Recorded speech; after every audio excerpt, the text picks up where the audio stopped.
3 years ago. Man, it's been a while. 3 years ago, Fortnite World Cup happened, and during that World Cup, we had Booga winning $3 million. I have not seen the event, I have not watched any of it. This is going to be something completely new to me because I have not seen anything about it other than I know who won. So I thought I'd live stream me watching this for the first time. Let me get chat up once it realizes that I'm live. There we go. Realizes I'm live finally. Okay, so we're gonna be watching it. I'm gonna mute my mic and let's watch.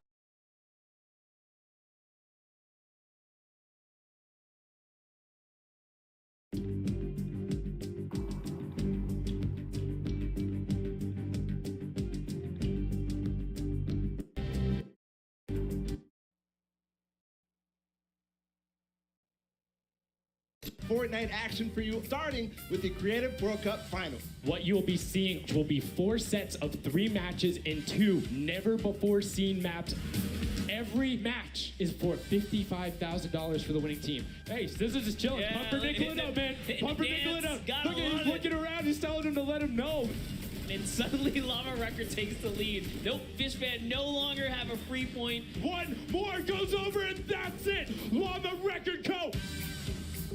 All he has to do is swipe just a couple of times. Can he win this trade? And he does not. No one's in there. Can he find it? And he does. That's it. His feet touch the ground.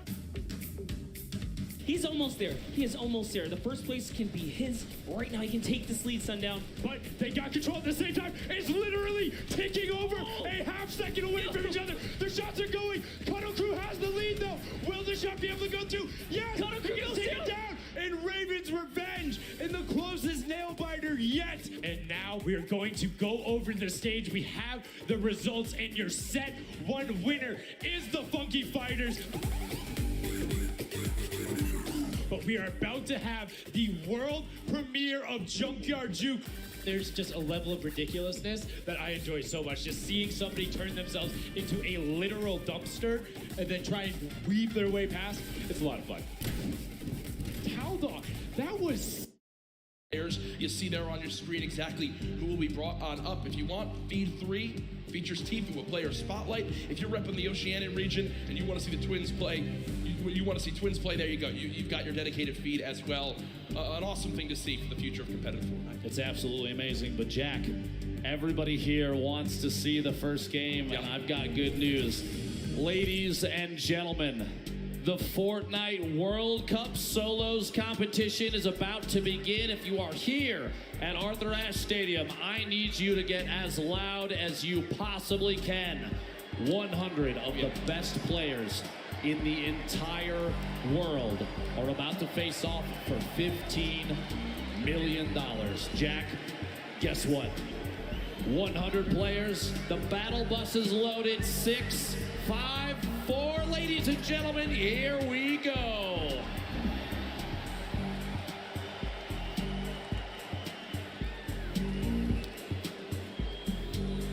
Game 1 of 6 officially underway, and on your screen, all 100 players. Arguably the biggest day of their entire lives. The average age of competitors, just 16 years old. If you're a younger fan here in the audience, you dream of one day being here. If you're the same age, you look to your peers as people to look up to and aspire to be as good as one day. If you're a parent, I'm sure you can imagine what's going through these kids' minds. Here we go, folks. Tfue on your screen.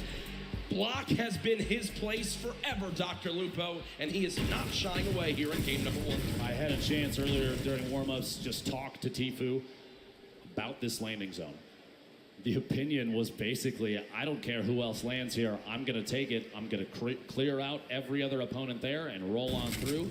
He's got a chance to go up the hill potentially for ballers if those remain uncontested. He has a free legendary chest right here in the middle. And look at the inventory already. Blue pump shotgun, gold tactical AR, gold standard AR, a mini bandages. He's got brick for days here. The resources are incredible. Yep. A loadout already. He just needs some mobility. Maybe drop one of the ARs depending on ammunition at a certain point. Gotta find some shadow bombs. Even the Oh my redeploy goodness. might be worth it. We'll see if he swaps out. He actually puts down that tac AR and grabs a purple grenade launcher. And the zone right there as Fire. well. Oh my god. Only one other player landed here. That's Clipnode. So it's going to be Tfue versus Clipnode for control of the block, unless Clipnode decides to say, whoa, rotate whoa. away. I've got a lot of respect for that gameplay. He knows block as well. Clipnode always landing here too. Will go ahead and fall away. And folks, I think as a sign of respect for Tfue as a player, they have forfeited the rest of block to this man, as he's already at 190 total HP and a fantastic inventory. Rotating here towards Fatal Fields. Class on your screen. Bucky there as well. Class currently with a little bit of a mixed inventory, but this is what we talked about yesterday. If you play Fortnite, you know that in the Fatal Fields core maze, there is loot. Well, guess what? Just floor spots all over. Typically, you and I, I'm sure, Ben, break all the corn down. 100%. We farm it on up. These players know the exact route of where the loot is while it's hidden in the corn because they've studied this area of the map so much. It's the little things that make the biggest differences. Class right now looting, and no one has any clue where he is.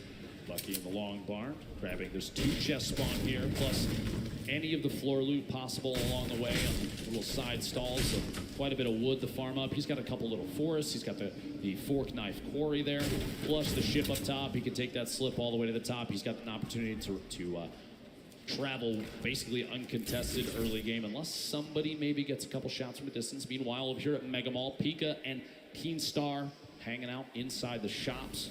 Quite a few chests, a lot of verticality inside. Tends to lead to audio-based fights and try and figure out whether your opponent is above or below, and how much these players play. If they're keen on those audio cues, they'll know almost immediately. Rotating now down to Lucky Landing. Booga on full range. Snazy there as well. First stink bomb coming on through. Doesn't actually wind up connecting with too much. 16 builds in total. Now remember, we do play with siphon settings on. So if you get an elimination, you earn 50 HP. So if you're at 74 total health, you'll gain 26 HP to go to max and 24 shield. Also, when you get the elimination, even if the opponent has 0 materials, they'll still drop 50 of each material type. So there's a lot of, especially early game reward, Dr. Lupo, in securing some of these eliminations. Now, Snazy right now with the top down on his opponent. It looked like he's trying to use the stinks and that proximity grenade launcher just to try and find even one hit, which at this point with such low ammunition, he's out of stinks now. He still has the 3 proximity grenade launcher shots. He's kind of burning through resources. I was going to say, he sees those grenades. I was thinking exactly that. Yep. Well, just trying to find a bead at this point. He knows based on the audio. Bugga is rotating back and forth in this little brick tunnel underneath. No tags quite yet, minus a little bit of HP with the stink earlier. Snazy still has the high ground here. Not a ton of materials, 18 builds. At some point, he's going to have to opt to either push this or rotate away, and now might be the time to rotate away, unless Bugga's going to push from behind. We'll see here. Big up. Oh, wait, actually, not no, even an forward, I was upgrade. gonna say. Never mind, he already has a gold combat number 4 slot there. Easy Bugga separating from each other a little bit, not necessarily pressuring. Early game pressure at game 1 of 6 for the World Cup solos would be could be pretty advantageous to get that siphon. He's looking for a shot. The heavy snipe. Work goes, and not quite enough. Bugga misses just behind as Snazy sneaks away from the higher floors of that north side building in Lucky. Yeah, Booga winds up seeing that middle cherry blossom tree get knocked down, and a lot of times in competitive games, players will just hit the trees down to 50 total HP left, but they won't fully remove them from the map because the animation of the tree breaking gives away your position. So if you want to make sure you stay a little bit more hidden in your games at home, only break trees down to 50 total health left and leave them. You'll get a ton of materials, but you'll also still remain as hidden as possible. Benji Fishy, a player with very high expectations for not only himself, but from the community here this weekend. Did play yesterday, I believe placed 14th with his duo, Mr. Savage. The first stink bomb comes on through, and with that damage, it looks like Benji Fishy wants a fight, but unfortunately does take 50 immediately. from the back, and will go ahead and just give up his position for the moment. A little bit of frustration on his face, and I can't blame him. Shots as he's attempting to push a little bit on Nate right there. Pleasant Park still inside the safe zone, so moving away from this doesn't have to happen just yet. We'll see. Nate takes an opportunity, rotates all the way across to that treehouse building in the southwest corner. Meanwhile, southwest of the entire map, Crew not alone down here. A little bit of a build fight back and forth, and they are not inside the zone. 91 players remain right now. Only 9 have gone down. It's early in the game. It's going to stay very, very high in the player count. Crew may be waiting to see if that edit comes through. Doesn't quite. Storm waiting inside. We see this all the time. Just holding the edit inside the pyramid. Yep. He doesn't want to step out, potentially get shot. He'll rotate back down underneath and maybe check his other sides. Meanwhile, King led Wiki in a 1v1. King on the defensive at this point. He might have the high ground. Oh my gosh. Sneaks the shotgun shot in right before the ramp could go down. Oh, no. Okay. Oh, Okay. no. And you see King, a little bit of a smirk right there yesterday when we had a little bit of a, maybe I guess you could say trash talk in the game. It was Skeptic who winds up going down to Mongrel Vitro. This time I think King will live to see another fight, but ooh, I like some of this little spiciness to kick off game number 1. He wins that fight with a quick wall retake and edit on through. Over to Neo Tilted, Creo, Hornet, and Clicks, currently within a couple buildings of each other. And you see on your screen on the backside, Lecce, Baw, and Mongrel still there as well. Flare Noise rotating through, looks like on a baller on the backside. Real quick, we'll put the replay up of exactly how that played out. Storm here, stuck inside that box just moments ago. No. Oh. Full send into the air and does catch the shots there. The burst SMG proving useful even midair. Burst SMG, probably not the exact item that players want, but still making use of it. Uh-oh, it's a cord fight. Dr. Lupo, you're used to this in Nebraska, as right now we've got like Rogue home for Shark. me, Jack. Yeah, this is, I mean, you've got a ton of skill in this one, as we see Rogue Shark currently dropping down the bandage for the moment. Already the ramp goes through, and Rogue Shark just wasn't ready for it, so he didn't catch what happened right there, Dr. Lupo. Quick little breakdown. The campfire was placed, he lost control of his wall, but because he had no pyramid inside his box, the opponent placed a ramp and then edited past the ramp for extra cover. It's one of the fastest but most effective ways to take out an opponent when they're inside their 1x1. Left Eye did just get an elimination, does use that shockwave to get away from Eraus, but solid start as well, and I believe I did just see a fan favorite in Vivid in the elimination feed picking up his first elim. Storm starting to move. We have 56 seconds. My apologies before the next circle closes, and it is a big crunch to the center of the map. You might not be able to see in the bottom right there, but folks, it is just northeast centered from Neo Tilted. Everyone is going to get pushed together into the city. Let's see here. Dubs. Play, trying to push from the outside of Flintlock, his opponent to rotate away, and Dubs does not want to let them go. 46 back-to-back hits, and he can't find a bead on Evil Mare. Goes down out here at the old Greasy Grove Ice Lake. And you see Evil Mare with still just in total about 80 HP. Got the 50 back for the elimination, so when you calculate it, really only had about 30 health left, so Dubs so close, but not able to connect with that final combat shotgun shot. And Dr. Lupo, look at this inventory for Riverson, for Team Liquid. 6 shockwave grenades, 2 minis, 3 chug splashes, a launch pad. Weapons a little bit awkward, if I'm going to be honest. Just a scoped assault rifle and a epic tactical shotgun. But Storm Surge is coming to play, and Dr. Lupo, we haven't really touched on that yet today. Inform the viewers at home as to exactly what this is. So Storm Surge is a mechanic to prevent players from potentially sitting and not engaging in fights. If there are a certain number of players at this point, when there's over 70, when the circle closes, people are going to start to take 25 damage every tick. That's every 5 seconds, unless they are over the threshold for the amount of damage done in the lobby. It's a way to encourage players to get engaged in fights without having to force anybody. You can't really just sit still the entire time. You've got to get engaged, get involved with what's going on. And it ends when we go below that threshold. Exactly. Bring up this first threshold, you have to drop below 70 players. So Storm Surge will remain in play right now until 69 players is reached. You see Booga with an elimination, Blaster with one as well. Players above the damage threshold sitting pretty right now, but players who are below it, They're frantically searching for some damage they can do to try to get themselves in a safe spot. Aqua on your screen, one of the World Cup duo champions from yesterday. Just outside of Rusty Divot, shots inside here. Colorful trying to rotate back away. Doesn't want to quite get caught just yet. Those splashes, by the way, one of the best healing items in the game right now in scrimmages and competitive Fortnite. An instant throw 20, and it's HP or shield. It will transfer across both. May not be able to get this off quite yet. It's got to cancel. He did. Oh, he did indeed. Yep. Currents applying pressure from the side. Not a lot of ammunition right now in the inventory. Only 70 medium rounds for that heavy AR. Not the favorite for a spray weapon. Great at tap fire at a distance, though. Look at how dead center this zone is in the bottom right of your screen. Mr. Savage did just get an elimination down on him often. Mr. Savage still alive in this one, looking to bounce back from yesterday. I know Mr. Savage wasn't too happy with the final performance. Kurtz still, we saw the player piece on him. From Brazil, trying to rep for his family. Classical elimination there as well onto Twins. And Storm Surge is now active, with the players still above. So people will begin taking damage, and that's a solid chunk with that common tactical shotgun. But another player begins to throw their name into the hat. Doc Ufo Kurtz, no more shield left. We'll back up for the moment.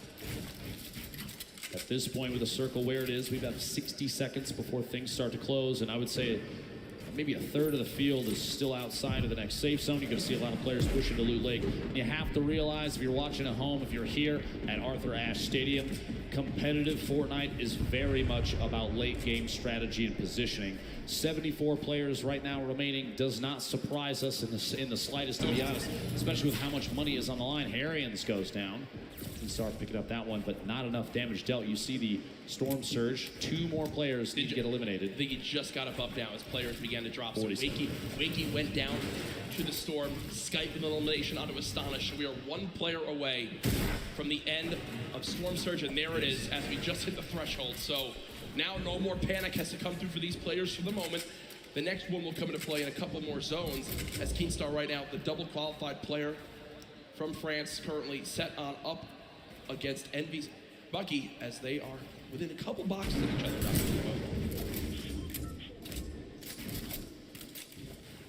Just to see exactly where things move through here. Just want to hold these edits and look out. No reason to apply too much pressure just yet. He's kind of waiting to see other players that may be around him rotating away, and that's exactly the play. Bucky, by the way, a player that we've seen in competitive qualifiers. He actually spent some time talking to Hogman a lot to refine his gameplay and his drop. We've seen a big improvement since then. Big shout out to Hogman for helping Bucky out with that one. All the way here to the World Cup solo finals. Will he use one of the campfires in the inventory for 25 extra health? It depends on the play. If he's looking towards late game, he's going to try and hold on to those for a heal off potentially when that final zone starts to close. We'll have to see. A quick reminder, by the way, on the right side of your screen, a victory royale. The win is worth 10 placement points. Those are big. Top 5 is 7 points. Top 15 is 5. Top 25 is 3 points, and every single elimination for these players is an additional point. Here we go, the focus of the current map right now. A lot of players out here on the hill. Northeast side of Neo Tilted, actually a pretty good spot. You have multiple slips nearby. While those are still on, you have to remember those do turn off. Sky taking shots, I believe that's on DRG, just to the south. No pressure applied there. He's trying to sneak any shot he can through. Actually, it's challenged. Surprises me. Doesn't go for the build there to protect and get a better spot. Wow, that's solid damage, though. Just go for it. Solid damage, and look what's also on the ground right there. The legendary infantry rifle. Still can swap to that when needed. Right now, choosing to go with the spray weapon. This is a player that's close. We have a replay coming on in soon of Mega from FaZe, who played yesterday in the duos competition with Dubs. Dubs already dropped his game. We'll see how Mega plays this one. Gets in the opponent's box. 2 clean shots. And there it comes through. And near max materials, Slurp Juice as well as Chunk Splashes will be sitting pretty with the inventory right there. The next zone did just pop on up, moving to kind of the eastern side of the current zone. And what we're seeing right now from Skite is Skite recognizes he's got extra materials back. So he's going to run back, build out a little bit, grab the excess materials, and continue to tunnel with these mats. He's also juggling items over as well to still have the ability to use these whenever he would like to wish to in these next zones. Here's everyone on the map. A rocket being fired on the far side. Bizzle there still on your screen. Commandment, Epic Whale. Prisionero still boxed up in metal just outside the zone, and Stompy, who was one of the more dominant European players in the online qualifier, still in this one, but Zate was in the lead with Sap yesterday, 5 of the 6 games, but in the end, not able to close it out. As you see, just continuing to spray, is above the damage threshold. This next threshold of players, Dr. Lupo, 50. So we're about a minute away before it activates. Bizzle with elimination, though, down on the Stacey. At this point, too, you have a lot of players. Crunch is going to start to happen. Player count starting to dwindle. The loadout here in Zate's inventory, a single Shadow Bomb going to be used for rotation if he has to. Not quite yet, though. He's already in the next safe zone. That heavy sniper rifle, we just saw it moments ago, and he'll probably go for it again. He's going to knock out a wall and immediately swap to that legendary AR to try and take shots while the wall is gone, while the player may not be paying attention. This could be a big one right here. Immediate swap, a 69 shield pack, a solid crit through the wall. They do box up, but it looks like at that moment he saw the box was being pressured from another player and decided to go for it. Keep in mind, here we go. Keep in mind, no healing for Zate, so you can see just how cautiously he's taking these fights. Oh, yeah. Also today in solos, there's no longer the threat, Dr. Lupo, of the double heavy sniper. Sure, we've seen solo players try to use it to their advantage by themselves, but it just is not the same effect. Lolboom, bottom right of your screen. Zate, top left of your screen. Both the 2 eliminations so far, and here comes Storm Surge for players pushing on in.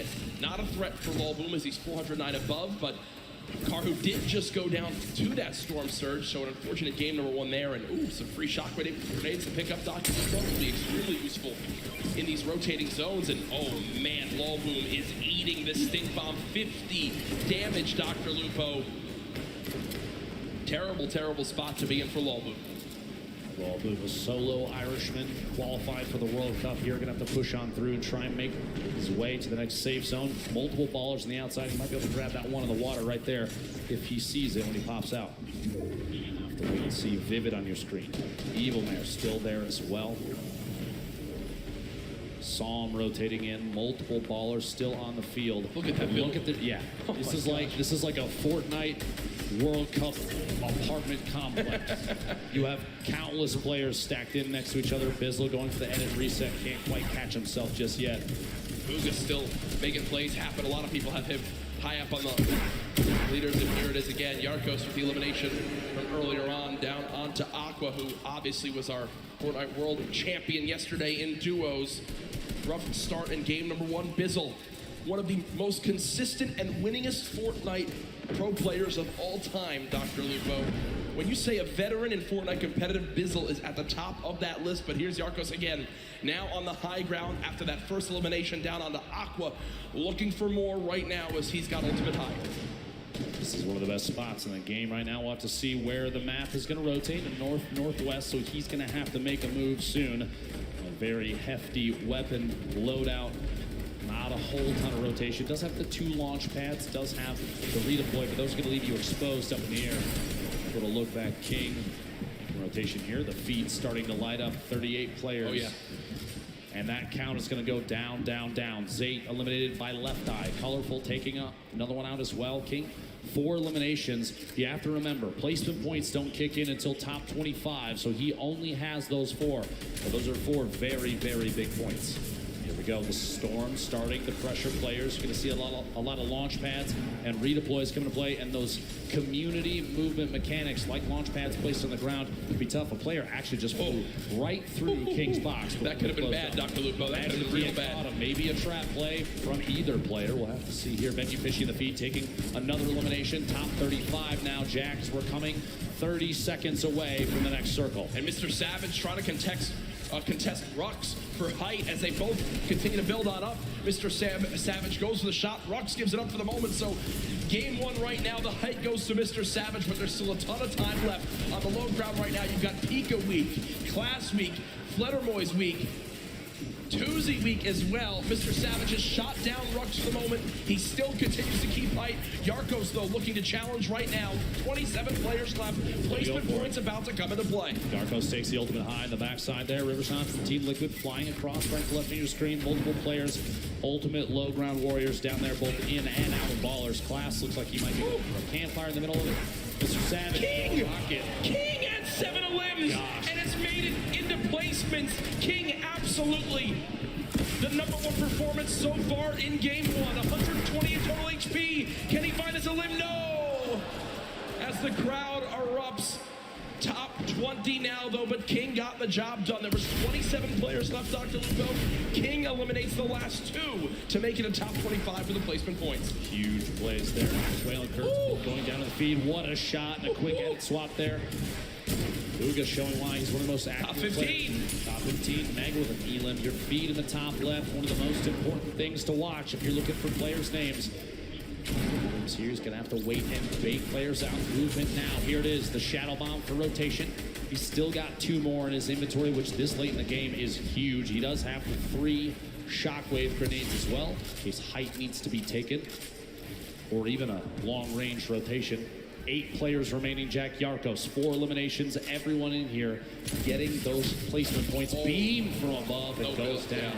No builds. Going to be tough there. Psalm picking up that elim. Bugha, though, 5 right now moving forward. But not only that, 2 Shadow Bombs left, still with Shockwave grenades too.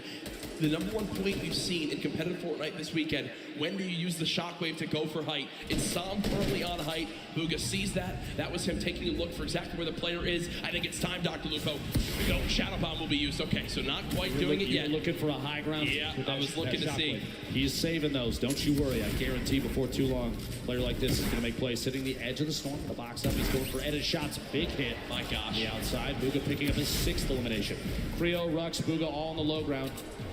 Bella EU. One player to Shockwave the height. It's still Psalm up top. Still got it.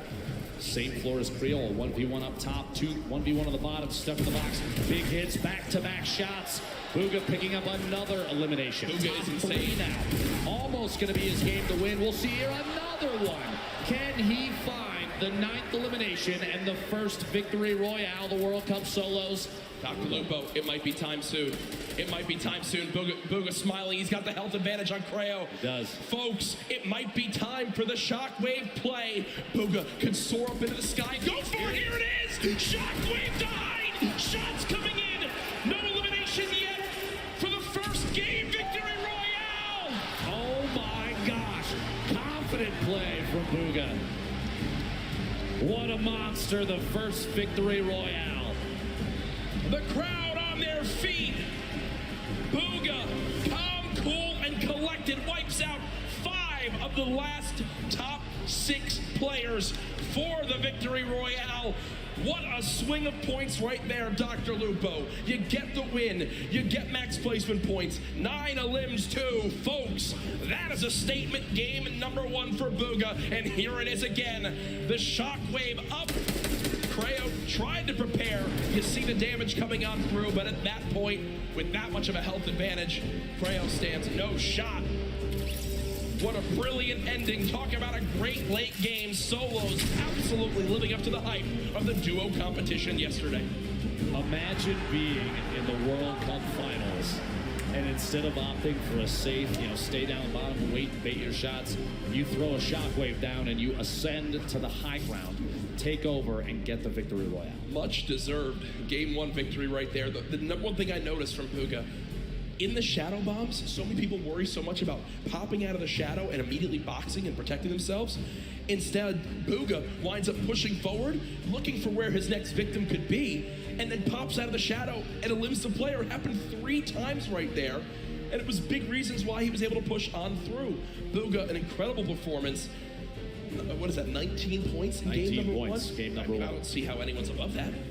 At this point, I mean, we're going to take a look exactly to see where It's like I predicted it. that falls on the leaderboards. No surprise here, a 9-point lead out of game one. Kings 7 eliminations. We saw that earlier. Sadly, goes down a little bit before those top couple placements. Psalm, Rux, Yarkos, ton of top tier players across the board right now. But a 9-point lead after game one is absolutely incredible. And you look at the leaderboard right now, a big talk of yesterday, EU versus NA. EU, why so quiet earlier in the day? NA, why so quiet at the end of the day? 8 of the 10 top players after game one, all from the US. Here's your 11th through 20th place right now. You know, Benji Fishy on there, Evil Mare on there as well. But a fantastic start to today, and I'm loving the energy from this crowd at the first ever Fortnite World Cup. They saw how good the competition was yesterday, and I know everyone was so excited to kick it off today with millions watching online. They saw Bugha take game number one. He's down on the floor with Jordan Fisher. Bugha! Huge first game for the NA player.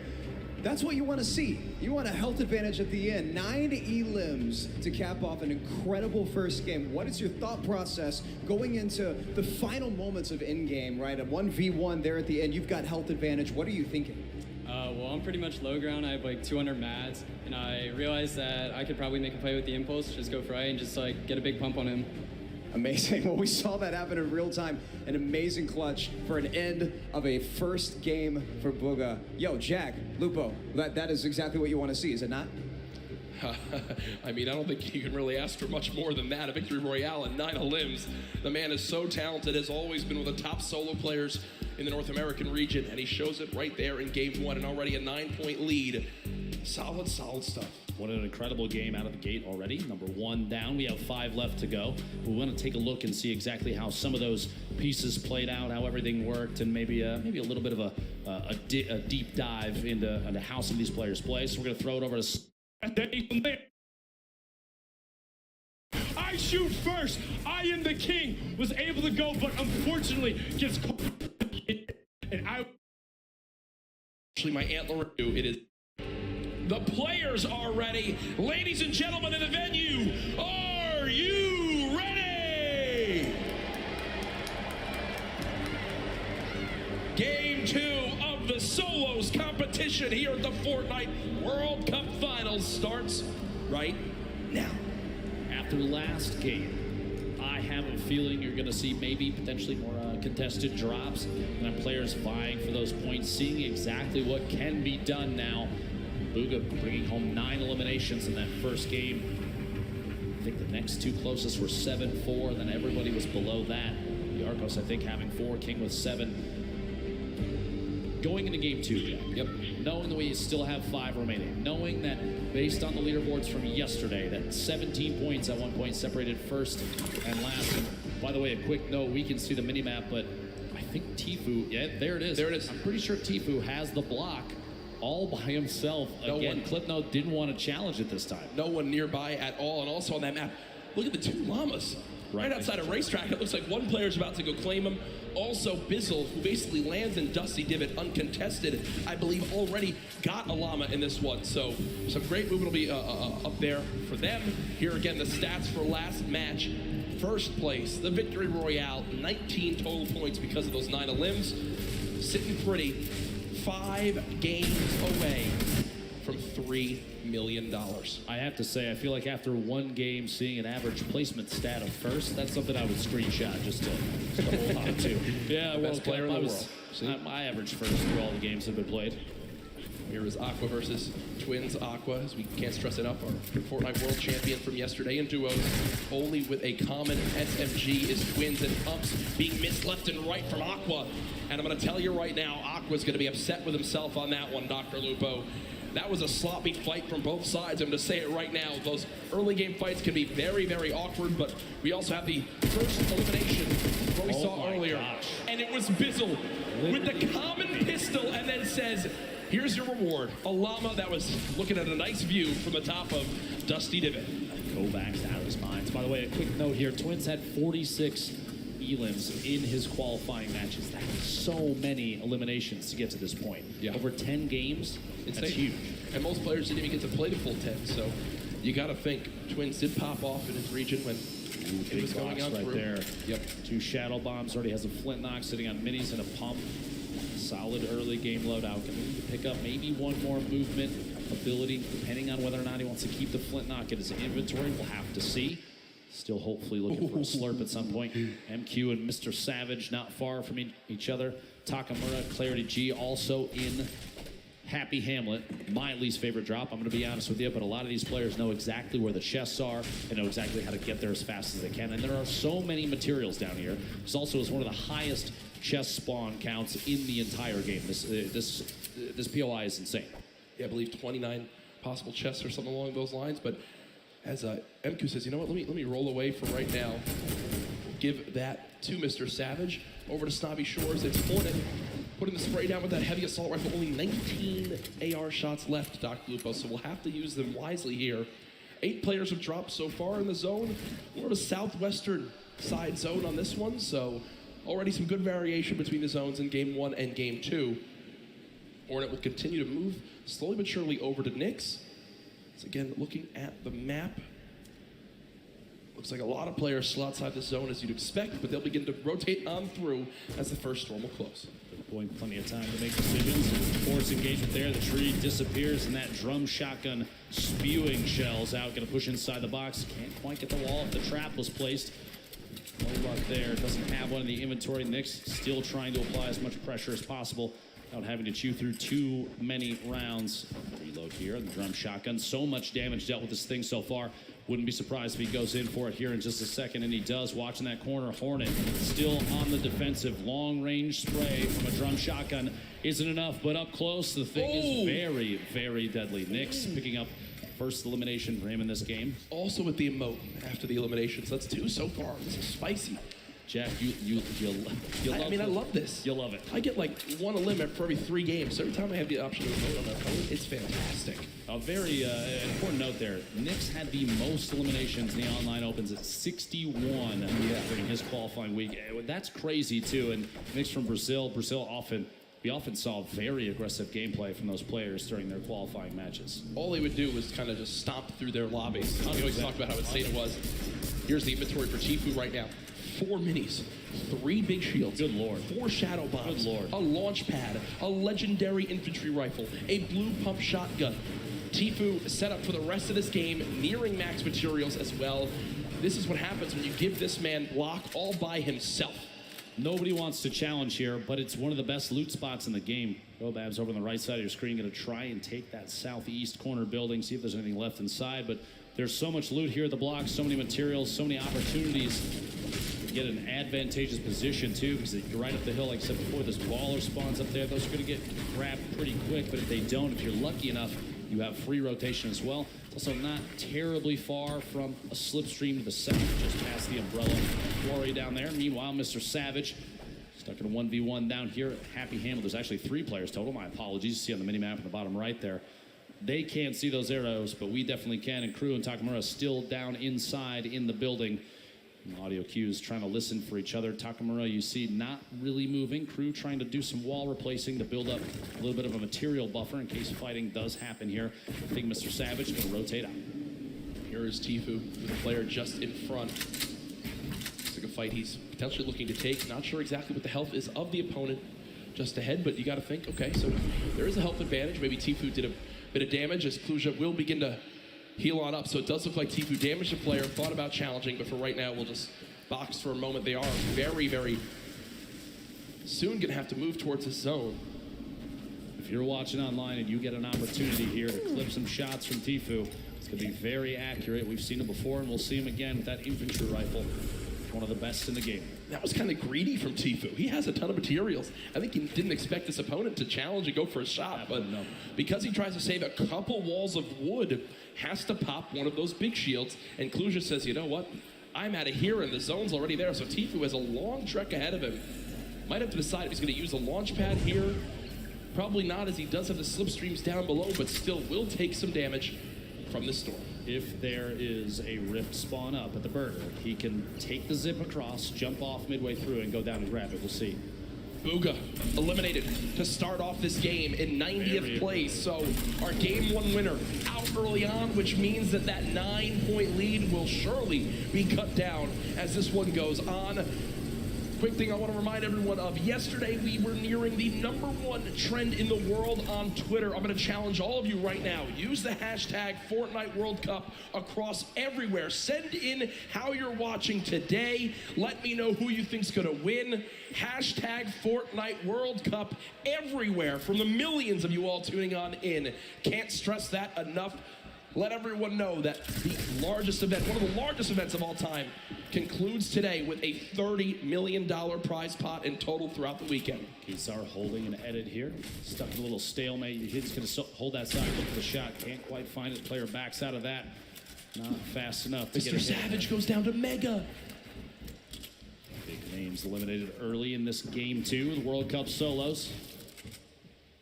Keemstar holding this edit yet again, just trying to wait and watch to see if he's going to spot this player make a move. This might be an opportunity to make a play here. Twins kind of baiting the ultimate high ground here.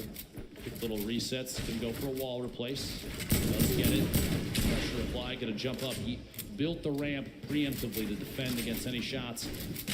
Here it is, a shot from the side does make contact. Twins down to 90 total HP. Big hit there with a shot. He can try and rotate up on the outside, getting pressured against the edge of the storm, and a build-off is kind of the only answer at this point. Quick hits down, doesn't quite find that the player inside ahead of him has the lead. Another big hit, 14 HP left for Twins. A build fight is all he's got left. He could shadow and try and get away, but if the player inside is smart enough, Keemstar knows exactly where to shoot.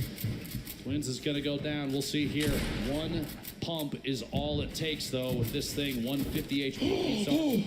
Oh my gosh. Almost going down there. No shield remaining. A back and forth between these two titans of Fortnite. And there it is. Keemstar finding the lead with the shotty there, and Twins eliminated. Move towards Storm Surge kicking on in. I do want to point out where this next zone is.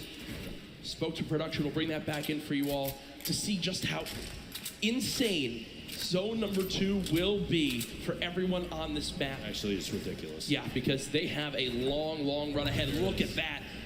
All the a third way of to the zone south side. off the map. Not only are you forced all the way to the bottom of the map, you've got nothing on the south end of the safe zone. Players going to get compressed together. I would expect going into circle 3 or 4, you're going to see a very low player count in comparison to last game. We're already down to 75. And Storm Surge now getting ready to kick in. You have 5 players that need to go down before damage starts to go out to those that have not dealt enough of it. Yep. Multiple players bunkering up here at Happy Hamlet. Not a whole lot of real estate left. Shots going out there. You heard that minigun, one of the very, very good weapon for applying pressure to structures, especially when you see other players are taking shots at the same target. Let it fight the top left of your screen there. Replay between Niddle, opponent inside the box. Shot above, but headed down. Quite fine the first shot. Follows through the second, third, fourth, and the elimination. He had 1 health left. If you looked after the 50 health was earned, he was stuck at 50, meaning he was under 1 HP. He had effectively 0.9% health and goes down right there. His opponent can't win the fight as he's rewarded. Nakamura on your screen, 179 total HP, and that's a tough battle you have here, Dr. Lupo. Do you use your last healing item in the big shield for only 21, or do you hope maybe 179 health is enough for the next fight? It's a double-edged sword, a tough decision to make. Storm Surge still active. 4 more players need to go down before it ends. Trying to get the wall there, can't quite find it. Quick edit up and out. Going to make the rotation away. Waiting. This is just an opportunity. He's basically trying to bait to see if the player inside is going to head out. Shockwave, Lecce hits the tree. It might cost him. Pressure being applied now. The 1v1 not over quite yet. Combat shotgun from above right here will be very effective. The spread from a top-down position like this is like a guaranteed crit. Here we go. Shot from behind, can't quite make contact yet. Zone now hitting for 2 as well. The player's gonna have to go for it very soon. Here we go. Another shockwave to push away. Storm Surge is active. He's way above, and those bandages are going to be key to survival. We'll see. I guess the swap in position. But she took the high ground temporarily here. They're at a point now where they basically just have to one of them needs to get in a fight. One of them needs to win this fight if they want to survive for the 50 extra health. Letchi slowly taking this damage, 2 ticks every second, and it's going quick. Dr. Lupo now down to just 12 HP. This could be done here momentarily. A shot, no! Marvin wins it with the quick shotgun to the dome, and you see, using 4 bandages, the 50 health puts him back to 100. It should be enough to move on in. Storm Surge now over as well, and the next zone just popped up, and it's even more Southwest. Tfue still alive in this game. So far, 0 eliminations, still though with this magnificent inventory for the late game. I just want to say that the bait outside in the storm, forcing your opponent to take damage, knowing that they're not healing to their own HP, basically a way of weakening them, and then you choose the time to engage, means you don't even have to be as active as before. That a shotgun, Tfue take a couple shots, and that player on rotation with the Shadow Bomb, a little more difficult to see them since they're basically invisible. They are a shadow. Yeah. Is that why they call it a Shadow Bomb, Jack? Not entirely sure yet, as I'm still figuring that out. Tfue not safe in the next zone. Is he going to use the launch pad? He's going to try to use whatever his opponent places down right here. Oh, no damage being applied. Give an attempt to try and bait. Doesn't put down that launch pad. Here we go. Thought for a second he might go for the zip. Chooses not to. Flying past multiple players in. Shadow Bomb. Move, and here we go. Shots from the backside. Pressure being applied on Tfue, and he's going to have to box up for just a second. There it is. Shadow Bomb and door edit. Making a move on the outside. He is in the shadow form still, and you can keep this by jumping against the wall. That was not a good Shadow Bomb, I can tell you right now. Gotta be disappointed there. Big hit from above, down to 55 HP. Tfue, the edit from the outside, and he is eliminated by King. And look who it is again. King, the player with 7 eliminations in game number 1, keeps the aggression going. In game 2, the heavy sniper that immediately destroys that wall and is rewarded with incredible loot, almost max builds as well. Tfue, a very quiet start to today's World Cup competition. Here's that elimination on Tfue, shot from above. A little bit of shield damage, but a big hit from the outside, using the heavy snipe to take that wall almost instantly. Very intelligent play there.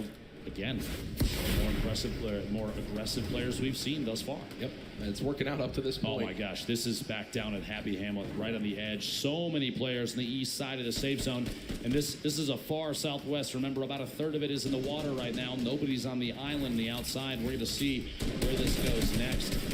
There it is, focused just to the west. That submarine atop the ice mountain right there. But look at how many players are stacked on the right side of that zone. So if you're currently in this next zone, on that north or east side, you can put a ton of damage downrange as everyone has to move right at you. You see Karu does go down to Diego GB in your elimination feed. A drop coming on through. Crew boxed up, Creo boxed up. Rux, under 100 health, has to play this one safely, but they are so far on the east side of the zone. The storm is going to move quite quick, Ben. And they've got to be ready for it. There's already the first shockwave used.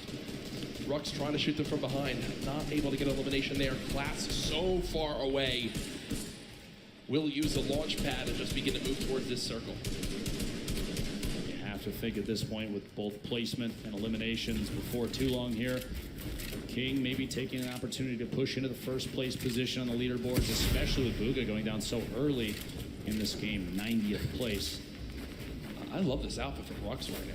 He's a dinosaur. Rux is, no, I'm talking about his real life outfit. He's a dinosaur. He's set up to play in the Fortnite World Cup at 1, and then he's got a dinner date at 7:30. So good for him. Listen, class is everything, Jack. I mean, the guy looks great. I'm going to give a shout out for that. Best dressed, 2 extra points. A Fortnite World Cup champion right there, Rux. But only a 6 damage tag from the side there. Doesn't have to panic too much. That I would panic a little more about. When you have no movement. When you have no movement in that part of the zone, it's literally exactly what I just spoke about. King on your stream, but also something we haven't spoken a lot about, Reverse 2K. Duo with Ninja, unable to qualify together for this competition, but did make it into solos, and now seeing what he can do by himself. Was on the far side of this zone, so also not a fun spot by any means. Quick note, King currently has the highest damage in the match, 574, meaning, like I said, that aggressive gameplay. still in it, still trying to win, still trying to get the beat on players, and a quick beam on Aspect up the ramp, caught off guard by an edit play. A shot through the wall, gets the follow through with the edit. Nate goes down. He is playing out of his mind right now. King reminds me of like Vinny and Zextro back from the earlier duo competitions when they would just try to fight anyone they saw. King, 7 eliminations in game 1, now 4 eliminations in game number 2, and there's still 42 players remaining. And there is only one person in the next zone that just popped up, Dr. Lupo. It is as far west as possible, and look at those arrows frantically moving on over as everyone knows prime real estate is available. This is one of the most insane zones I've seen. Look at, no one's in it. No one's in it. Quick couple notes about King, one of our players from Argentina. He is the minimum age required in order to play the Fortnite World Cup. 13-year-olds combined. Wait, King is 13? He is indeed. My goodness. Jack is 11 million times better than both of us combined. Yeah, I mean, that is absolutely ridiculous to think about. Cosmic on the height. Vivid is still alive in this game. Artfrom is still alive in this game. Draken's still alive in this game. What does King use here? It looks like will again place the launch pad, and what you saw right there, a ramp placed backwards to bounce off of it so he doesn't go all the way up. It's basically a sitting duck up in the air. Kind of flows quite quickly towards the opposing player. King, imagine winning $3 million as a 13-year-old. I mean, I think I would have bought like a Razor scooter when I was that age. Probably. And enough ice cream to, well, don't really know where I was going with that one, but to be honest, there's going to be a lot of ice cream. Surprised that food's the topic here. The push through the air. King getting aggressive into the next safe zone. Here we go. Going to have to hold the wall for just a moment. Little drop down. I like this repositioning. He doesn't want to remain on the same elevation. He's got multiple floors now in case he needs to take a drop there. Yarkos gets beamed from the side. Limited by Scalar. Arkham in the feed, pick it up, and Elam on Bella EU. Dubs, Bucky, multiple players still in this game on your screen. Clicks taking out Cease in the feed. 29 players left is the big thing to note. Four more from placement points, which if you make it the top 25, instantly 3 points earned. That is on the mind of every player still remaining, and the zone's still moving west now. Shots through. Minigun, a quick swap there, picks the shotty back up. Interesting little play on the fly there from Zell. Trying to do just enough damage to the wall. Here we go. Shockwave. Gonna look for optimal placement. Maybe a little bit of time to disrupt a shockwave into a shadow bomb. 9,000 IQ. I didn't even know you could do that. Get all the way across the map and take as high on the mountain as possible. Very excellent play there. Positioning the King, the star of the show thus far for game 2. 5 eliminations. We are in the top 25 for placement now, so those points go out. And that's got to push King even higher on the board. Yeah, King was already surging towards the top of our leaderboards. Now could very well be after this game. King spraying on through with the submachine gun. Players moving as fast as they can over this mountain. The left side of your screen, now the full screen. Emku still moving through. Look at how fast he can tunnel. Benji Fishy still alive in this game. Just took down Drakens. Down the hill we go. Rogue Shark on height right now, but we'll need a waterfall down for a moment. Vivid still followed on up. King down to just 40, 30, 20, 15 HP. Under 10, no, still 17 HP. Will only be at 42 effective health. I mean, if he gets any further than this, it'll be an absolute miracle. And no, down goes King, but I think one of the crowd favorites beginning to emerge today. Fantastic performance at this point. Benji Fishy goes down as well. A little bit of the crowd building up behind him. Dubs still in the baller at the bottom. Top 15. Star sitting on 2 eliminations in this. The entire field is the bottom of your screen on the left with Rogue Shark remaining up top, forced into the drop. Let's get away. Looks like a shadow bomb to save from any fall damage. Vivid beamed on the rotation up to the ultimate high ground. Vivid's on height. Still there too. Vivid's on height. It's an opportunity here. It can capitalize and take shots on all these players rotating. At this point, Vivid's best bet is to force players out of ballers into fights. You don't want to let them remain inside and safe. If you pop them out, it may be an exposed position. Other players will take shots, and that's going to get you to a better place. Look at the ballers. The ballers beginning to scale the mountain. Vivid, I think, still has high ground. Has time to pop a mini by chance? Nope, nothing as of yet. Now the fight for height begins. Vivid building out up. Arkham in your elimination feed now into our top 10. Issa the controller god, as many regard him as, takes down Sam. Another one onto Thatch too. So Issa from Europe getting involved in this game as well. Vivid and Road Shark all the way on high ground. Still multiple ballers in play. Ladies and gentlemen, this is the Fortnite World Cup Solos competition. This is game 2 of 6, and oh no, Vivid has lost the high ground, but he says no, this is mine, young man, and takes it right back. No mats, no life. Vivid is out of this game. But he got the limb. He got the limb on the Road Shark. He's at 2 eliminations, sitting in the middle of the pack right now. 7 players remaining. The end of game 2 right before your eyes, folks. 120 total HP. He can't spend any time out of the zone right now. Player going down inside the box. Can't quite get in. One right behind outside. Can't find a beat. Issa goes down, placed in 4th. A 1v1. Dubs, the ultimate high ground. The crowd cheering behind him, looking to see if he can capitalize on this advantageous position. Down low, it's Skype for Skype. A little bit of a build-off between the two, layering defensively against each other, but Dubs, no build. One build. The flint knock to save him on the drop might be the play, just outside ahead of the build. Maybe can catch himself. Oh my gosh, around, he's inside the storm. This might be it. Shockwave into the flint knock, in the safe zone, doubling back, another one, a valiant effort. He's got to find a beat, but he won't be able to do it.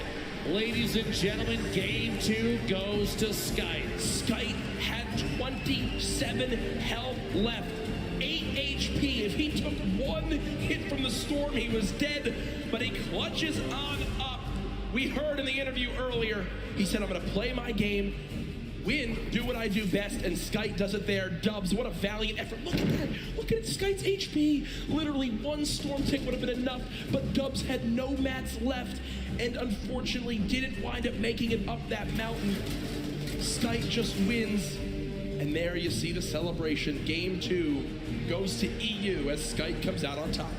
Single elimination by only 1 point. Folks, King can't drive because he's 13, but he can win $3 million today.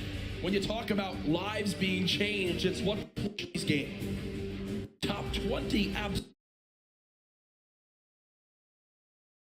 absolutely there as well. This is still today. It is absolutely A lot of so many eliminations. Yeah. You just saw that dude. Again, no place aspect and one of the best stuff to crack moving. So that's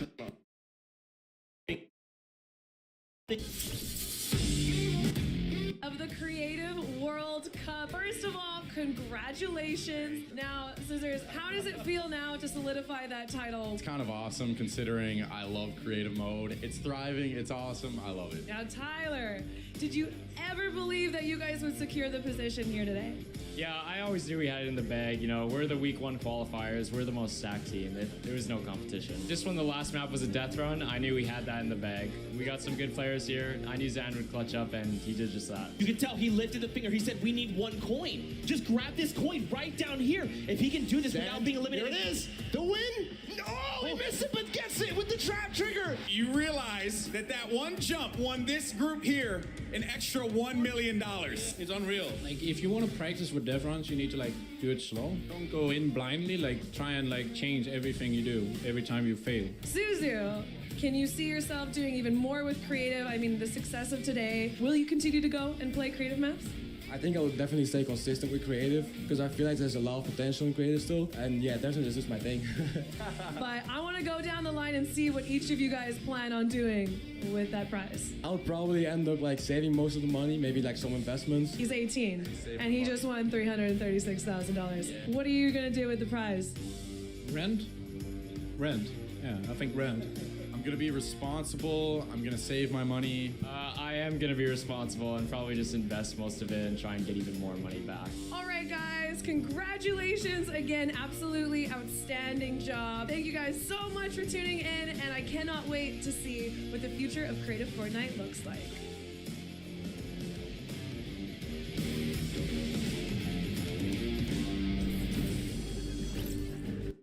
And now, and are doing. You the one if I didn't have him. Now, RL Grime, you were holding your own, you were keeping up, you were staying alive, you were getting eliminations. How did you change your playstyle from last Pro-Am to this Pro-Am? I just sort of Play the title. So friends, because he's This guy, Jersey. Here, I played Fortnite at the highest level. Vivid picks it up. Sky is still in 6th place. Yeah, it's wild to think about that. That's what it took for him to be able to climb up into the top 10. Only 2 eliminations to his name, currently standing. But we're gonna keep eyes for the time being here as we head on over to Junk Junction. There's a hot spot there as well. We have talked to some players about landing for hotspots. I actually just got word from production in the back. King has been eliminated off spawn. Wow, that's huge. That's going to be a real big setback. We've seen players like Zape and Saf really fall behind yesterday off of one game not going their way. That is rough, man. That is certainly not going to be pretty for him. But hey, you have 3 more games remaining. You just got to shake that one off. Moving on, though, we're checking out the action at hand here. You're going to have Tuzo pushed right in. It's going to make him pay. That's going to be an elimination on to Fledimoys. Well done. Number 1 on the board. I'll be honest, I wouldn't trust myself with that Magnum, but he gets right up on him and hits him in the chest. Here now with Crew. That was the shot. Oh, Crew, no chill. Right on the sky platform, too. That was how King was taken out. Couldn't even land safely. Got pinched right out the sky. That's rough. Because there's nothing you can do. You're in a glider state. You're just floating down. You're hoping that no one's looking right at you. The players at this point, they're going to go for those shots, those open opportunities. Then you got Tuzi, who had just picked up an elimination earlier on. The circle is going to be over in the ice biome, so by the Polar Peak, Frosty Flights area, and it's also going to be within Pleasant Park as well. So the eastern part of the map, they're going to have to worry about moving on over to the safe zone. Now we're going to be looking at a crowd favorite here. We got Tfue. Yeah, He's had the best run so far. He's been playing the blocks. He's been getting out of the block successfully. It's actually Clipnode who's been landing here from the Brazilian region.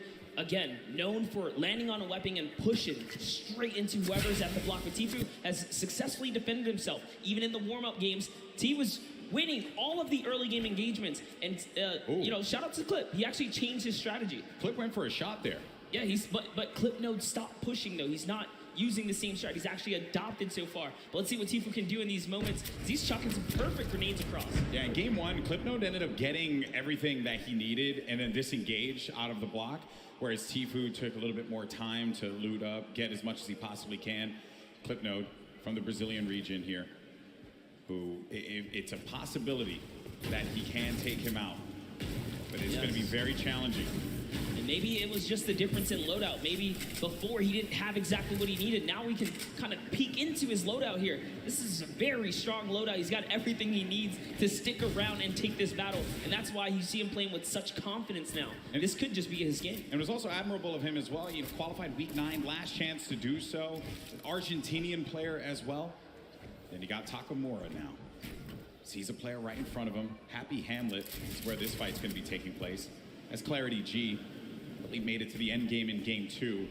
Had high ground there for a moment. Thought he could have pulled that one off. Mr. Savage has eyes on Clarity G, does put the pressure on him. Now Clarity's going to have to deal with a player that's behind and in front of him.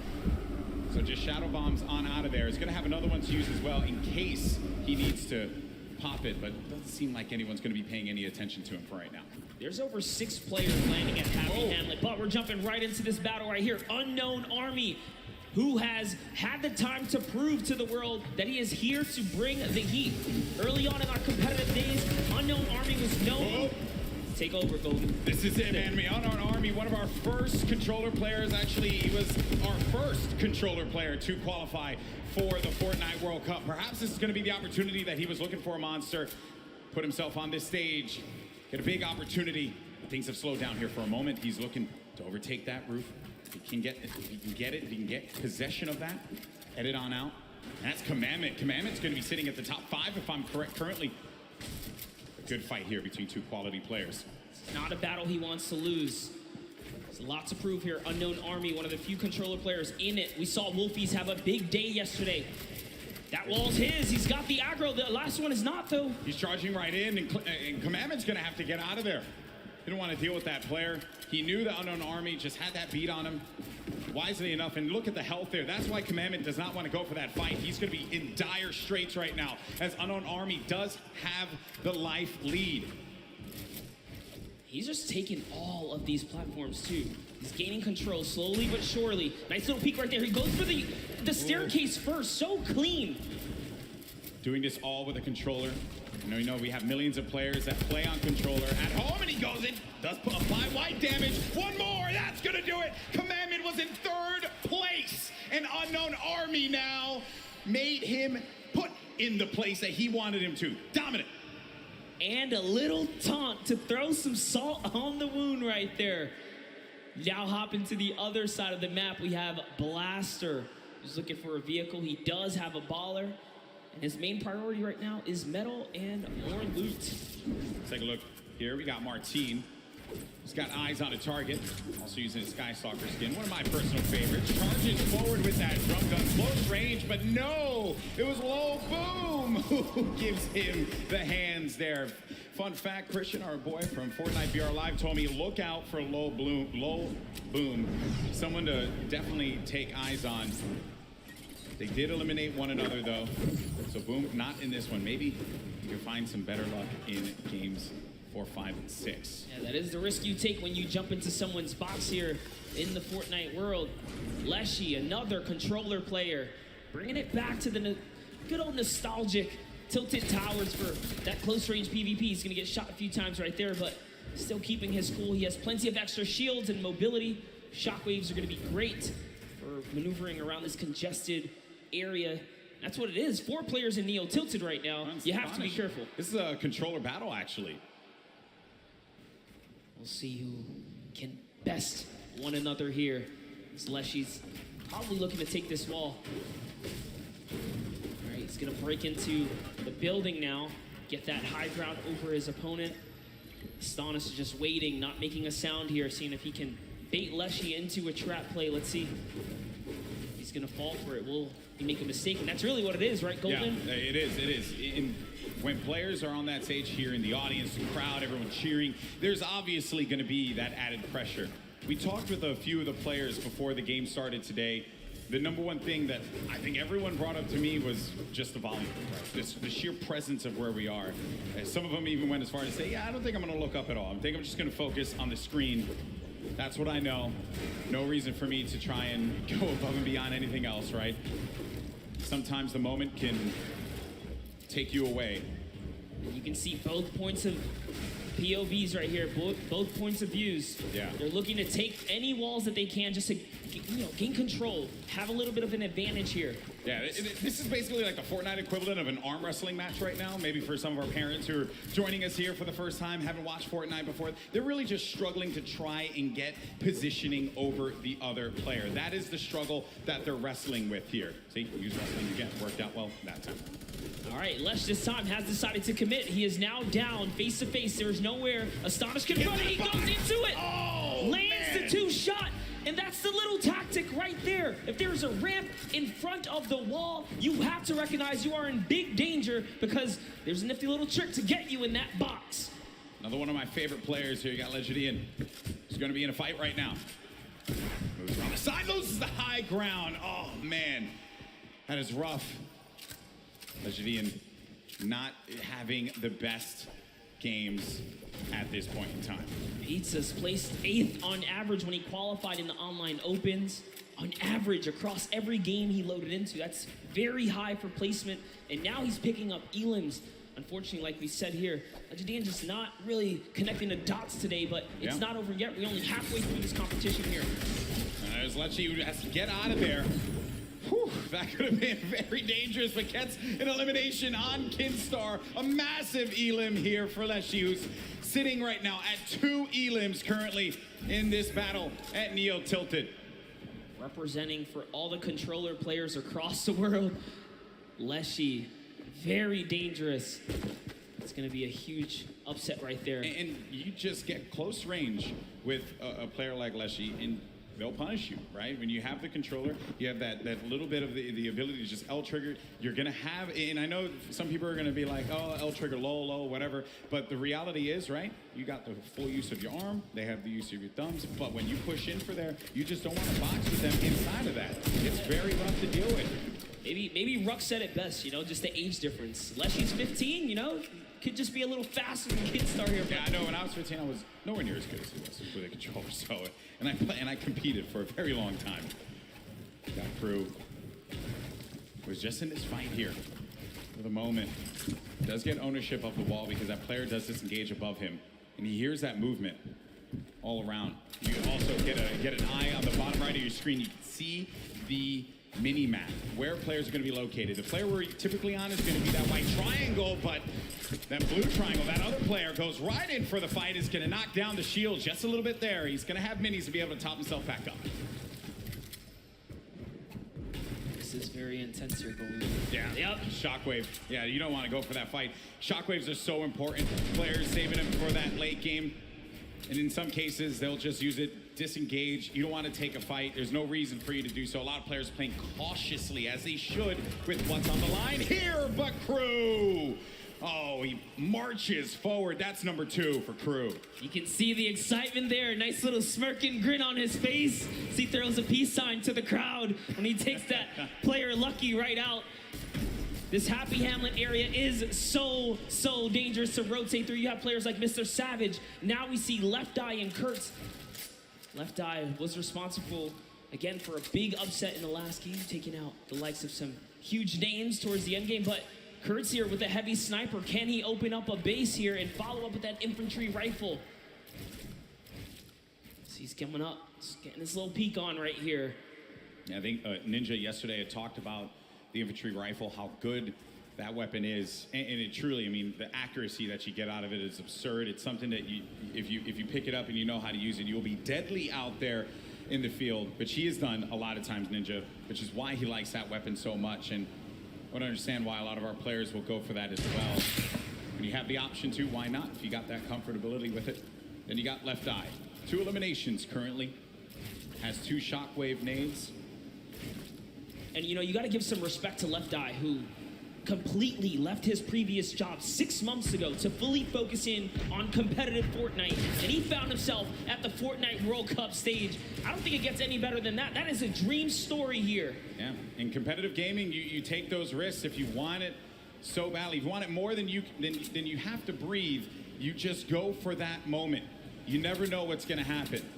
This could very well be a lot of the people in this arena next year playing on that stage. Courage did say that they had the budget, so I'm just going along with what he said. You know? All right, but here we have Tfue playing his classic high ground center map, more or less. He does have a lead for the next zone. Yep. Movement options for him, which in the last game he had the shadow bombs. Didn't really pan out for him because King, very thirsty, went for just all the water he could possibly get out of that one. And I say he certainly was quenched in his thirst. But then Tfue, now this is, sometimes you're flying and then you just become a magnet, and that is unfortunate. It's Clarity G who picks up Tfue. Unfortunately, right there with one wall open from behind him. That's not so placed difficult. down, unfortunately. That's so difficult. There are times you fly into the sky and then the entire server just looks right at you. It's all about timing in Fortnite here, but that's the risk you take. So now looking at Link here. Link putting some pressure up above. Remember, Storm Surge is in effect in these games, so you have to be hyperactive. You have to be proactive for seeking for damage. But when you commit to battle, you are more than likely gonna have to finish that battle. Here we have Robabs. He's kind of looking up. He's holding that edit, though. He is ready to open it up. I think he's going to trade fire as soon as Link goes for the shot. He's now waiting they're for both, yeah, they're both playing that little mind game right here. Who's going to go first now? New circle, now active. This is what we like to call a shambles loadout, as Link doesn't have much loot. No, Doesn't have much loot, doesn't have much HP either. He's gonna have to try again in the next game. It's Robabs. Does manage to get the better. Oh man, this is intense. Now we're at 62 players remaining. Some players taking fights, others really just focusing on staying alive. Staying in this one to the placement points. That's right, and now we have Leshy back with Leshy. We saw him in Neo Tilted, taking out the likes of Keemstar, Astonish in these 1v1 battles. Clearly not afraid to jump in your box. And oh man, with a loadout like this, 6 shockwaves, 3 launch pads, all the ammunition in the world, and zone favor right now. He is looking very good in game 3 right now. Yeah, he's got a lot of builds. He's got tons of stuff to work with. No reason why Leshy can't make it to that end game. This is going to be interesting. Controller player. Let's not forget yesterday, Wolfie's controller player getting 2nd place here in the Fortnite World Cup Duos competition, along with his teammate Rojo. Here's Leshy though, applying the pressure. With that shockwave nade, he gets right on top of a nice spot, nice position, kind of planning himself, understanding a player's going to be around there, but now all these players looking right at him as he just has to play defense, no choice. Gets tagged up a little bit, loses some of his shields, but he'll be okay for the time being. The amount of players you see on the stadium side that once he showed his self to that angle right there, and everyone just collapsed on him. That is so scary. And it's still coming in, but he's fending himself off, punishing another player off to the east side right there. Here's Leshy. If he can figure out that that player is the same one that just tried to make a move on him, could spell disaster for Evilmare. Evilmare doesn't have much to work with regarding health, right? He's sitting at just above half HP. Right above him is going to be Clash. Got Peasus as well. Down low on the flooring. There's Clash. Good loadout as far as weaponry is concerned. Also has that glider with the HP that he has currently. Ugh. Might want to take advantage of Shadow Bomb or something like that rather than exposing yourself in the sky. But this is another play from earlier on, I believe. Or actually, no, Storm Surge active currently, and we are in live. Apologies there. So he's sitting on 2 ballers here. You see one here. He knows his opponent's gonna have to go for one, but I guess a little bit of scouting here is gonna realize someone's waiting, baiting all of the loot as well. Also off screen, Leshy did take out Evilmare. You mentioned that before, Monster. Ended up happening. And then Storm now, 65 HP. Where is this player that went in for the fight? It's Wakey. Wakey's right nearby. Storm and Wakey are sitting now in the zone here. Biding time here. Wakey, 3 eliminations, tied up for the most elims in the game so far. You have Wakey, Leshy, and Aspect, all at 3 eliminations so far. Just under 50 players remaining in game number 3. Players have boxed up. They want to play this slow game. Wait for anyone to make a mistake. It's going to be hard, but for some players like Dubs, they're going to need it. Because thus far, it has not gone well for, I would say, one of the favorites here. Dubs did go for the shot. Unfortunately, could not connect. It looks like Clarity's going to pick up Core Gaming there instead. Dubs, we saw in the previous game, do that baller all the way to the end game. Yep. Really playing slow and methodical here. You can't stand still. Dubs has definitely found himself a target nearby. You see some, I think they're just looking at each other. They know exactly what's going on. Circle's going to be closing down now. We're going to find out where the next one is. And that's when players start to prioritize these rotations, the movement. Dubs does have a baller, which has been his strategy. He did it in game 2. He had the baller pretty much all the way until the end there. Got shot out of it. But it did bring him to a 2nd place finish. Another top 3 finish for him, top 5, top 3, maybe even a victory royale, right? But ideally that, You tried to catch him right there, you saw that? Wild. You wanted to put him in the box for a second there and take it. Trapped him right there. Player, I have no idea what to do at that moment. It's actually pretty interesting as well, because Class is desperate right now for an Elim. He has to really feed off of a Siphon. He doesn't have any other way to heal. Even taking the safety edits, making doorways so that he doesn't expose himself even for the slightest bit. 84 builds left for Class. Tons of builds here. And then the Storm. Now the Storm starting to push. Look at Lecce still going for shots as players are moving about. I think I saw a player get right in his face. He did pop that shadow bomb. Now we're going to the game 1 winner, Bugha. He's dealt 420 damage in this match. Hasn't taken a single shot. 1 elimination for him right now. As now the action feed begins to fall. You see so many names getting eliminated one by one. Bizzle out of this one. That was from Lecce, who's having one heck of a game, taking out some big names. It is really going down right here. You can just kind of breathe in this overhead view right here. Man. Bella EU doesn't even realize he has the high ground right now. Clarity G just nearby as well. Bugha at the upper layers in this end game, just trying to avoid that lower ground congestion. Yeah. All these players are just slammed in the middle right here. As Andretta gets the high ground, we haven't seen much of Andretta so far. But you gotta be careful, those shockwaves will really sting and take that placement from you.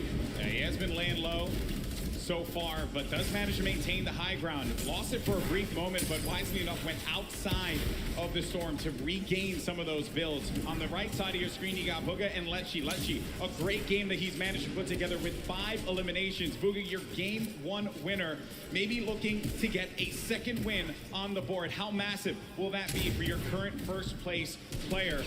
Lecce just picked up his 6th elimination now. He is really popping off right here. On Hoodjay too, a big player there and a big connection for him. Lots of builds to work with. Bugha does get another one. That's Kinzel. Right through the trap he goes.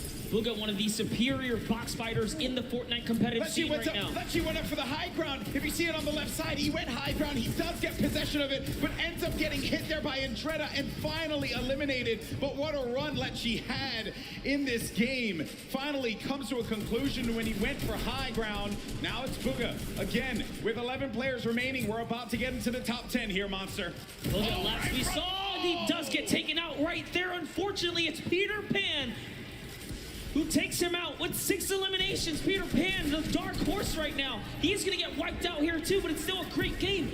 Wakey, who we saw leading in eliminations at one point, is still popping off as well. Skype's in this one as well. Maybe he's gonna get a back-to-back win. Riverson, he's got the high ground, he's got the explodes, he sees players, he has 11 builds, so he has to be very conservative with this. Does pop that player in the baller, forcing them down. Going in for the engagement now. More explodes, 5 remaining left. Player lands in front of him, and he tags him up for a lot of shields there. And Riversand has to reset, needs to be careful not to get hit by that Storm. Someone's gonna be above him! He's too good! An elimination onto Skype. We're now sitting at a 1v1. 2 players left standing here. Who's it gonna be down low? It's Dubs! It's Dubs down low! And Riversand has Dubs on his site. Who's gonna get the win here? Riversand navigating, tarping. He has 7 builds remaining. Dubs trying to play defense, giving himself any kind of cover that he can possibly maintain. But Riversand, a few more explodes remaining. That could punish Dubs.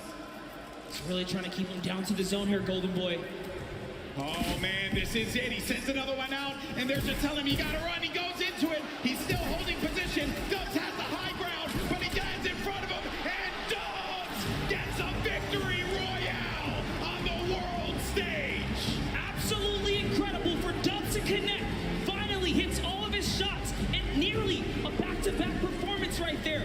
That is the kind of comeback story you want to see here on the main stage. Prove to the world that you're the greatest to ever do it. But you gotta give credit to Riversand. 2nd place finish for him there. Had the high ground, had the explodes, but it was Dubs who managed to get the better of Riversand. And look at this unfold right here. Riversand had the Rockets looking right at Dubs, and Dubs just needed to play defense. Riversand had no more builds to work with, and Dubs recognized he had the high ground. He just needed to go in there for the clothesline, and he nails it with that green pump. That is the name of the game. You cannot miss your shots when you fully commit. Dubs and Mega sitting side by side. What a better player to have nearby you. Arguably probably his best friend right here in the competition. Hey man, that was nuts. What a game from Dubs. And what a journey he's had. 4-time qualified. We know that he is a unit when it comes to solos. Finally getting that win. So 2nd place in game 2. Game 3 gets 1st place He has to be feeling very good about that. That is the kind of performance he was looking for, and it must feel good to finally solidify a victory over the course of the weekend. Yeah, it's like it's just a load off your shoulders, man. Honestly, and this is the spread of the island thus far. Paradise Palms. Some players are going to start to land over there in just a little bit. Dude, Frosty Flights, what is going on there? I see 7 arrows or so just outside of where Dubs is currently positioned. Dubs are Wild. It's about to start. And what I mean by that, when he qualified the first time for this event right here, he queued up obvious and now amazing down. Right. When you get dropped and hit heads up and we give players Zolo your favorite dog. Didn't even know that was coming. Oh, look at you. That was pretty dope. Fortnite Championship Series? Can I just say, did you hear that? But there's the standings once again to get you all up to speed. Booga still holding on to his first place position. Skype and Dubs right behind him. Dubs behind Skype by 1 point only. And this is the spread of the island thus far. Paradise Palm. Another player there. I did not expect that. Another body by the block, but he ended up disengaging out of there. And Clarity G off screen, Legendian as well. They're going to be some of the first to fall in game 4. Here's a nice little fun fact. 46 of 68 points were scored in the online opens through Dubs placement strictly. So he definitely knows how to get to endgame. We already know him as one of the most mechanically gifted players, especially with his duo partner Mega, who, by the way, they're both qualifying. One of the only teams that are full qualified. And sitting right next to one another as well, as you saw when Dubs picked up the win. His first person to congratulate him, his teammate Mega. Now, Rux. There you go. That's what I want out of Rux. At the start, Arkrum. That is a big elimination. Shaking the head, shaking the head. Feels bad, man. Oh, and when friends collide. Yeah. Ouch. Yeah, that is a rough one. Then you got Nixon Niddle. Nick's a Brazilian player. He was clinical during the qualifiers. Always seeing him in the top 10 each and every week that he played. Everyone in the region, everyone in the Brazil region knows how good Nyx is. There's one player right below him, and maybe Niddle is going to experience that for himself. Nyx does have that life lead here. We'll have that shield advantage.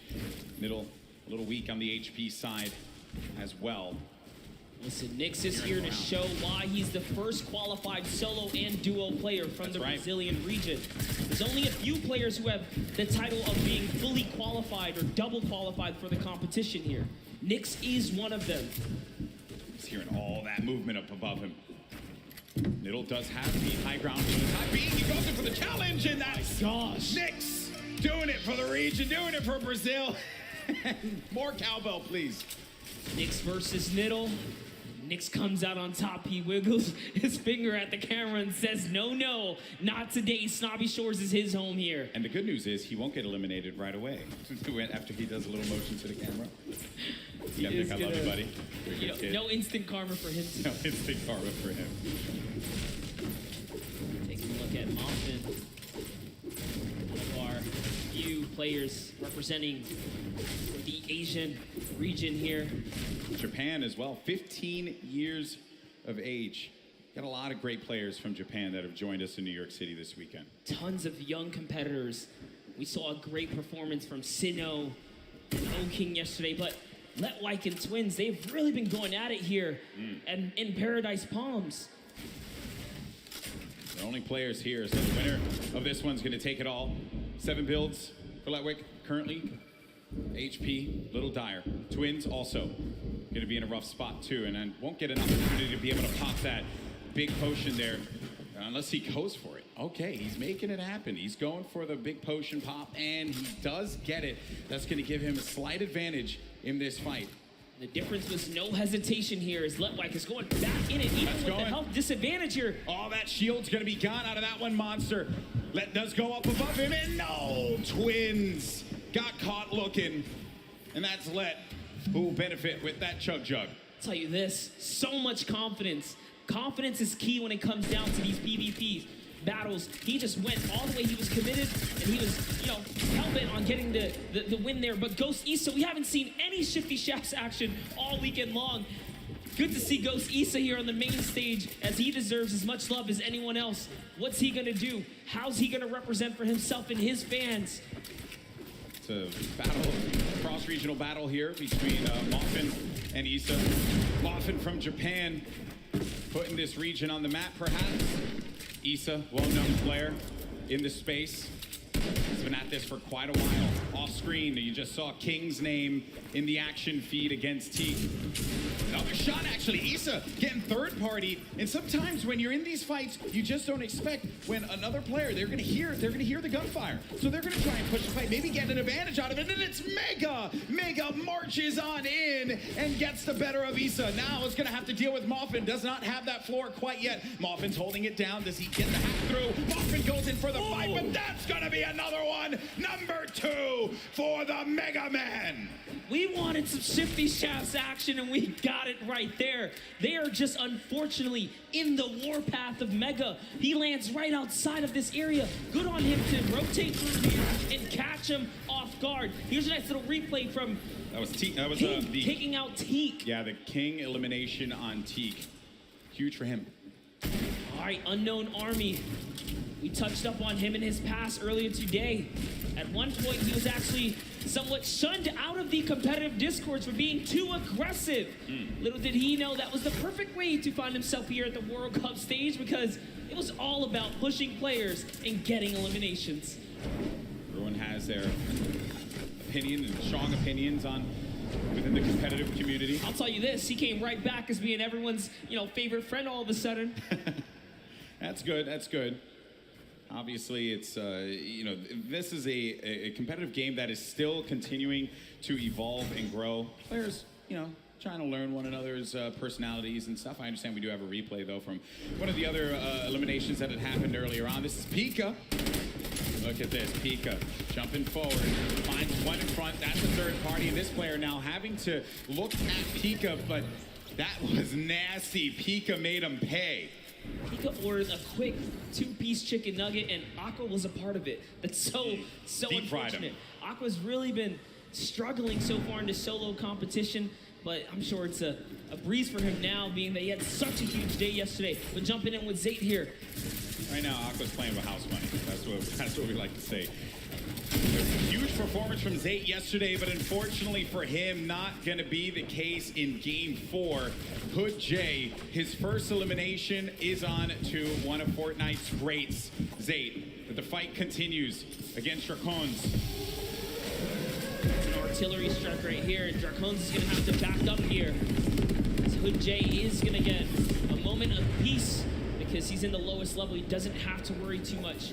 Dracone's trying to axe his way through the metal, and it's a ton of loot right there. That's his loot, respectively, if he can snatch it really quickly, but no, he's more focused on this battle right now. And sets up a code as well. And Dracones, from the Brazilian region, so there's just aggression. That's what they do. They'll go after the fights, and they want to get in your face. They don't care.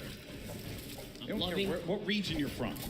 Absolutely loving the rhythm right now. He's really messing with the cadence of his axes, but he's going to get punished. And now he's the one who's on the defense right here as he backs up and takes the defensive stance to go ahead and heal. Doesn't have any shields, no minis, unlike Hood J, who has 2 more remaining. As well as some bandages. Allow him to bounce back. He's got all the mats now, Golden Boy. Yeah, he's got everything to work with. Sometimes you gotta go and just farm up, pick up as much as you can, or maybe even disengage from a fight. It may not be worth it. It's okay to disengage. Play the safe game. There's no reason that you gotta get aggressive, get in their face. We understand that is what the region likes to do, but in this instance, hey, you're playing for the long game. Yeah, and I talked with Macwood and Calculator in the Players Lounge for a while, and I asked him, what do you do if someone disengages? Do you respect a good disengagement? He says, depends, If both of you guys are in a weird situation, they'll give it up. There's no reason for you to go for a fight that you're just not comfortable with. Crew, though, he's looking for a fight right now. Has his player playing a little defense, but he ends up getting tagged, and now it's going to be him on the back foot. Has to take a moment, pop a mini. That was a best case scenario for him because he still has full whites here. He did not lose normal health points. It was just his shield that was ripped off there. Two quality players right now scrambling against one another. Pika gets rid of the trees so that you can get above. You also get a little bit more resources out of this, perhaps. And it's right in front. Oh man, played around the corner there. And then Pika, he just had that brief moment to move away. Saw him move ever so slightly down low. Just saw the tip of his head. This is an intense battle. Pika versus Crew. Crew, a double qualified competitor here. Didn't play in the duels competition yesterday. And of the two, he's the one who just goes in. He's not the IGL. Let's see how he can handle himself here when just playing solos now. And he's in the zone. He's found himself in the zone. Yeah, they're gonna get ticked for one in the zone, and they're pretty far from it. He doesn't want to play off that camera angle, but he's going to chuck a brilliant grenade right there. It's going to open up the box. Now you're inside of the Storm Monster. What do? You're engaging in this fight. You're losing health little by little. What's the play now? Oh no! Got the med kit, but he couldn't connect. The play was just to go for it. Pika gets the better, but he's going to continue to tick for health. Does have a launch pad though. Can fly back. He's really far from the safe zone. And I just gotta say, that was Crew's game to win. He managed to turn it around and get that right camera dominant angle back, and he could have had it at that moment, but Pika's prime positioning put him over the ramp. He lost sight of him, and he let his guard down. He got punished for it. And this is from Pika's perspective and how he got the better of Crew with the Burst SMG, the weapon that I happen to favor quite a bit. I like it, although I do like to set myself up for failure sometimes, so I'll pick up the Burst SMG. It won't really end that well for me, but for these players here, they know how to take advantage of each item in Fortnite. They are so good at really working with what's in front of them. Now the format, as we mentioned before, we're pretty far from it, okay? So when you get to 25th place, that's when the placement points start to tick, but each elimination is gonna give a crucial point. These have been some low point games. If you watch the online qualifiers wondering, man, we're seeing players getting 60, 70, 80 points, even 100 in some instances. Those are the online qualifiers, a different format. These are the best players in the world going against one another. The gameplay is going to slow down just a little bit as they all fight for the positioning. Yeah, this is definitely that time in the game when everyone kind of positions up and the heavy congestion begins, but King doesn't care about that because he's King. He's looking for a fight, and arguably the worst zone to fight in, approaching zone 4 and 5 here. He's a savage. He's a savage. He does not want anyone else to sit up upon that throne. It should only be him, but it's okay. Sometimes you don't have to be that thirsty. You can move away. That player popped that ramp in front of him. He gets out. And look at this, look at that. That was so brilliant. He changes his angle there. He says, you know, I'm not gonna use this side. I'm gonna go around and start collapsing in on you, just losing or pushing that player out in uncomfortable ways. Oh, I like this. He's going down low. Master at finding angles here. He's just looking for the best way to break apart his opponent right now, and he's really playing mind games. Now, suddenly, this guy doesn't know what side he's safe on. He's losing all forms of real estate right here. You know, King, he just constantly wants to be in your face. He's done it in each game that has happened, and he always seems to just know where everyone is. Like that is a trait that you know, a lot of the players that are up here, they do have it, but in this South American region like this, where there have been obviously not a lot of players coming out of this for this particular tournament, I think King has put this region on the map without a doubt. He is truly representing here. This King is tracking is phenomenal. He's still keeping track of Tuesday here. Now deciding he's going to replenish some materials and refortify all of this area. Sanctioning to himself here. This is why he's in the running in the top 10 here. We saw him get taken out earlier before, but this is why he plays the high risk, high reward. And if I'm being honest, that's how you take first place. You put it all out there and go hope big or go home. Everything goes in your favor, honestly. Go big or go home. King of the fight.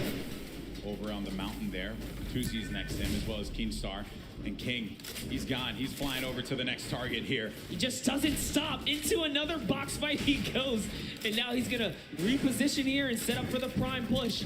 This is ridiculous. Look, he's still going. He does not care, people. King wants to jump into your box. It's his box now! Oh, what a beast! What a beast! He's not here to play. Laser's going to go down. Bow down. We thought Bugha was one of the best box fighters. Hold up, it's time to do some reviews here because King is putting himself on the map here. All I want, Bala, if you're listening, I just want you to do a VOD review of King, okay? Get us a VOD review, please. Hopefully we can just agree on that. Wild stuff, man. Gets the window, boom, right to the face. Right to the kisser. He's already looking. What's wild about that fight, too, is a lot of players would have just stayed stationary in that position. Storm was coming in. They would have been content with being somewhere safe in He had a target and he just went right for it. Incredible. Here we have Dubs now. Center zone. Still has a baller. Bucky still in the running here. Leshy also getting right next to Dubs. Also has a baller, so they're probably not going to get into too much of a battle, but who knows? Maybe they'll be baller Storm Surge buddies. is still a thing. Maybe they will be baller buddies. Maybe. But you're right, though, about the Storm Surge. You really are, because if you're not putting in damage, 0 eliminations for Leshy right now. How many fights has he actually gotten into? Someone's going to be above. There's Dubs. Minigun. That minigun goes right through your builds. Very powerful against structures. Dubs, only with 2 eliminations, is actually the match leader, and that's because he's just pinging other players. Yes, just damage leader. And we just talked about Storm Surge. That's why you want to be proactive. You want to shoot at anything that moves. Because realistically, you don't know when you're going to find yourself in that precarious situation where you have to push someone pretty much with, without wanting to. And we were talking about this before we jumped on the cast. I think it was Zayt we were discussing. He was really good at not putting himself in a position, but still to get hurt, but still take shots. And Benji Fishy against Storm. First elim for him there. Saw that. He put the trap above his head through the window edit, opens it up and hits him with the pump. And now we're on his perspective. But as we were mentioning before, sometimes from a safe position, go for the shots. Go for the shots. Maybe you get a few hits. Damage perhaps. And King, he's taking fights outside as well. King is still here to play Golden. 2 eliminations. 53 builds for him. Running with that blue combat shotgun. Great range on that item. It's far away, though, from where the half-in, half-out circle is going to be. We're at Zone 5. This is when things start to get a little crazy. What does King have as an option here? Is he looking for people on the move and then punishing them? Maybe trying to get the community launch pad, perhaps, if someone throws that down? What is he looking for here? It really wouldn't even surprise me if he's just looking for elimination to recap on materials right now, because he doesn't have enough to full tunnel across here. Knowing his playstyle, he's probably going to want to push here. And there it is. He actually found a launch pad, so his game awareness was at an all-time high here. And take a look here. Tfue, nice little replay right there, one of his first elims. First point, as a matter of fact, against Kurtz. Tfue on the board. The King. What are the chances of that one? Yeah, the good old community launch pad right there. Great neighbors. Paying attention to what's going on here. Can Tfue make a big comeback for himself here? A little concerned about that player who had edited out. And Tfue did have the mark on him. That guy, though, you hate that one. When you just get focused on so much. You're out and about trying your best to stay up in this game. And then everyone looks at you, and Tfue again, he's doing damage, but he's not getting the elimination. Other people are siphoning those away from him. Yes, Prisionero was just snatched from him. That's another point that unfortunately does not go his way here. He does have some shadow bombs though, so he will be able to make it to this next zone. He decides that he's close enough to try and tarp in, but now he becomes the target of the server because he's only building in wood here. People can take note of the structures being used. That will give you an indication as to where they are currently. Players do build around 2-box metal, perhaps. Metal, the strongest structure. In case you're wondering, maybe you're watching for the first time, wondering what's going on here. Your Game 3 winner, Dubs. 2 eliminations, still has that baller, but it is a very weak baller. I mean, look at that thing, it is cracked up. Not only that, he doesn't have health either. He is very, very weak here. He has tons of materials, though. He just has to play for placement to continue to hold this lead that he has right now on the competition. King gets taken out by Mongraal, unfortunately, right there, and Bugha is still in the running here as he catches Flexi, and the kill feed is lighting up right now as players are dropping, and we're approaching placement points finally here. We're getting very close to it, Monster. Once we hit 25th place, everyone's going to start to earn some points. Right at the side of your screen, 3 points for everyone still alive, but Dubs, and we mentioned it, that baller was in dire straits. It was not going to be able to survive another rotation, and neither was he with the HP that he had currently. Then the rotations, everyone's starting to move here. They have some shadow bombs. They're going to use those and get to the other side, get to the safe area, build around and protect themselves, and hope that they can continue to gain more placements as we take a look at the overhead. That's right. He was holding his breath because he needed to get that top 25. He didn't break it through in time. Everyone left in the game has already gotten placement points here, but you want to play to the next threshold. You want to continue to stay in this game here, as that's exactly what Tifu's doing with the Shadow Bomb, hopping around the builds here, trying to keep a low profile. Bizzle still in the running. One of the innovators when it comes down to tarping and pushing out with effective and clean builds. Just one of the greats of Fortnite altogether. On the side, I was looking at this fight between Ruxin and Riversand. Riversand went for high ground numerous times, and Tifu gets eliminated by Mongraal. And then Rux has high ground, as you see on your screen to the left. Then you have Bizzle, still very much in this one. Takamura with 4 eliminations and earning placement points as more players begin to fall. And we're coming down to the final moments, Monster. That's right, we are. And we're going to jump into Takamura's POV here because he has 4 eliminations, and he doesn't plan on stopping. Neither does Mongraal, because Mongraal catches Benji Fishy as well. Taking a look here at Takamura, tarping out. He is going to fall down, and he's going to get shot a few times here. What he's going to do is he's going for the high ground. He sees an opportunity. It's his to take. Now jumping over with Mongraal's in the low ground. Drops another player right here. Is he going to be able to connect it full? Can he convert here? He does not. So many players are landing in front of Mongraal here. Coming down to the wire. Top 9 remaining. 1 in front of Mongraal. Does he get the elim? He manages to just get away by the skin of his teeth.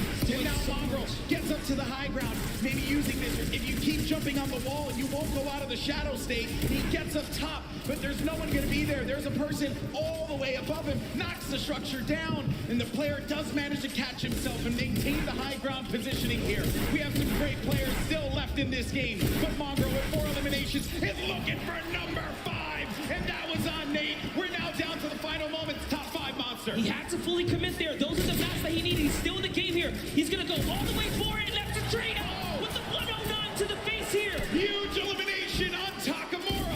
We're into a 1v1v1v1. Top 4 players now. Mongraal in the ultimate low ground. Going up against a player. It's going to be Bugha. The game 1 winner will not be enough against Mongraal, who does get picked quite a bit. He loses a lot of HP. No more builds, but the victory royale goes to the veteran Som, who manages to pick up a massive win.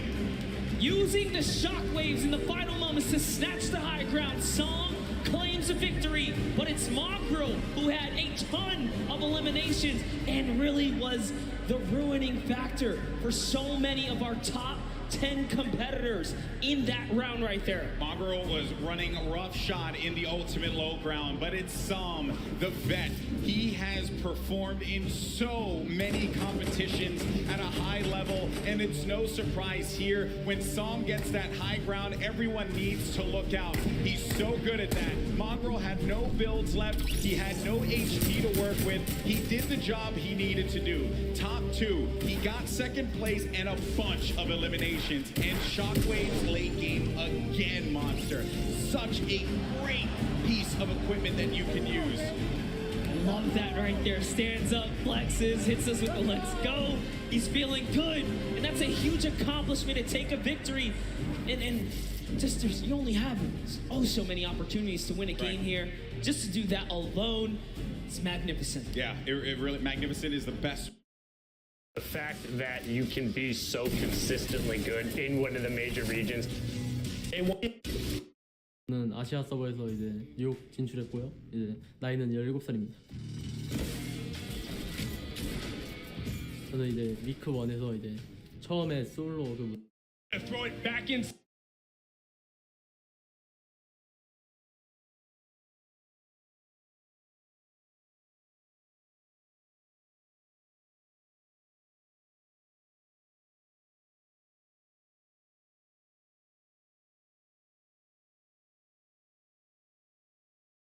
Contention, that world champion position. Very, very important to know that.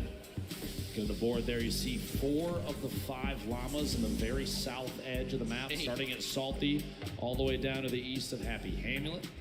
1 more all the way to the top middle. Those getting picked up early are very, very important. A baller for Psalm already at the beginning of the game. It's like he may have been the only one to drop up here. And are you kidding me? A Jug, a proxy grenade launcher. I was like, sure. He's only averaging 1 limb per match. You can see, but he's in 2nd place. So the value's so key for placement. Has placed in the top 18 of every match. So we played 4 games. That means he's gotten placement points in every single match so far, Dr. Lupo. It's the big reason why he finds himself in 2nd place. To be that consistent in this lobby, absolutely insane. Gotta break 25 to get those points. Arkram, Rux, fighting out in Westworld, as people do call it, this desert town. Arkram has had a couple games where he's just basically got fried right off the start. Can he turn it around right now? He was top 15 earlier. Doesn't seem to be the case anymore. Rux, who's gotten the better of him a few of these previous games, having to back on it for a moment as that airstrike did come down. Don't count him out just yet, though. This drop, honestly, one of the loot heaviest in the game. You have a lot of materials as well. A player like this, he gets in a good position, maybe even takes out Rux, doesn't have to fight anybody else down here. He can climb his way out of here with ease. 9 grenades in Rux's inventory. If he could somehow bait Arkram into a bad spot and use those to his advantage, it could be the thing that swings the tide in this battle. Has him throw the Chug Splash to stay. I was going to say, wondering when he was going to begin to throw him, but there they are. Chug Splash is down. 0 limbs still, as you'd expect, as he's still looking around for where Arkram could be. Maybe the hope to save those. We didn't have to necessarily use them just yet. Big anticipation of combat before you know it, or at least the chance of it. I'm going to throw those down real quick. 40 HP shield. These two just kind of at a stalemate at the edge of the map, waiting to see if there's an opportunity to make a play. They are outside the safe zone quite a bit. So at some point, the zip lines or even the quad that spawns here might be the key to getting all the way into the safe zone soon. Grenades going out, but beamed. Rux takes quite a bit of damage from Arkram, and aggression begins. The build up, and he's going to try and take the high ground. Shots from Rux, no contact just yet. He's going to have to do some damage before you know it. Only 96 HP is not going to necessarily be enough against a player with accuracy like Arkram's. But he does have the combat shotgun, which is the ultimate tool this early in the game. Rux still at 96 health, has those grenades in his back pocket. Hasn't thrown any more yet. 15 builds still remaining. A very intense fight for these two. The shot comes through. Down to just 41 HP. Rux versus Arkram. Who can come out on top? Rux still with high ground. Arkram down below. Will he begin to throw these grenades? It doesn't appear so. Only 6 builds left. And remember, with only 2 games remaining in the competition today, this could spell disaster for their final performance. Arkram popping 1 shield.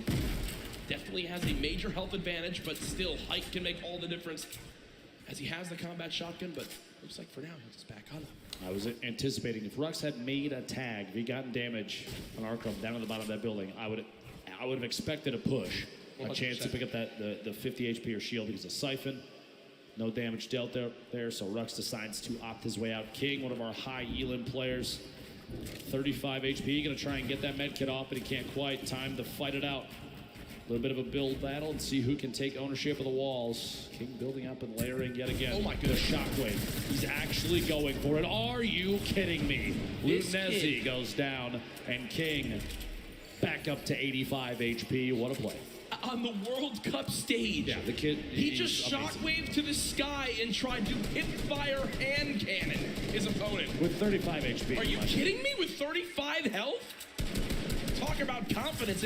It's such an insane play that it catches the opponent off guard. Stomping, trying to push on it. I believe this is Dubs on the other side of the wall. Stomping gets the wall, gets the elim.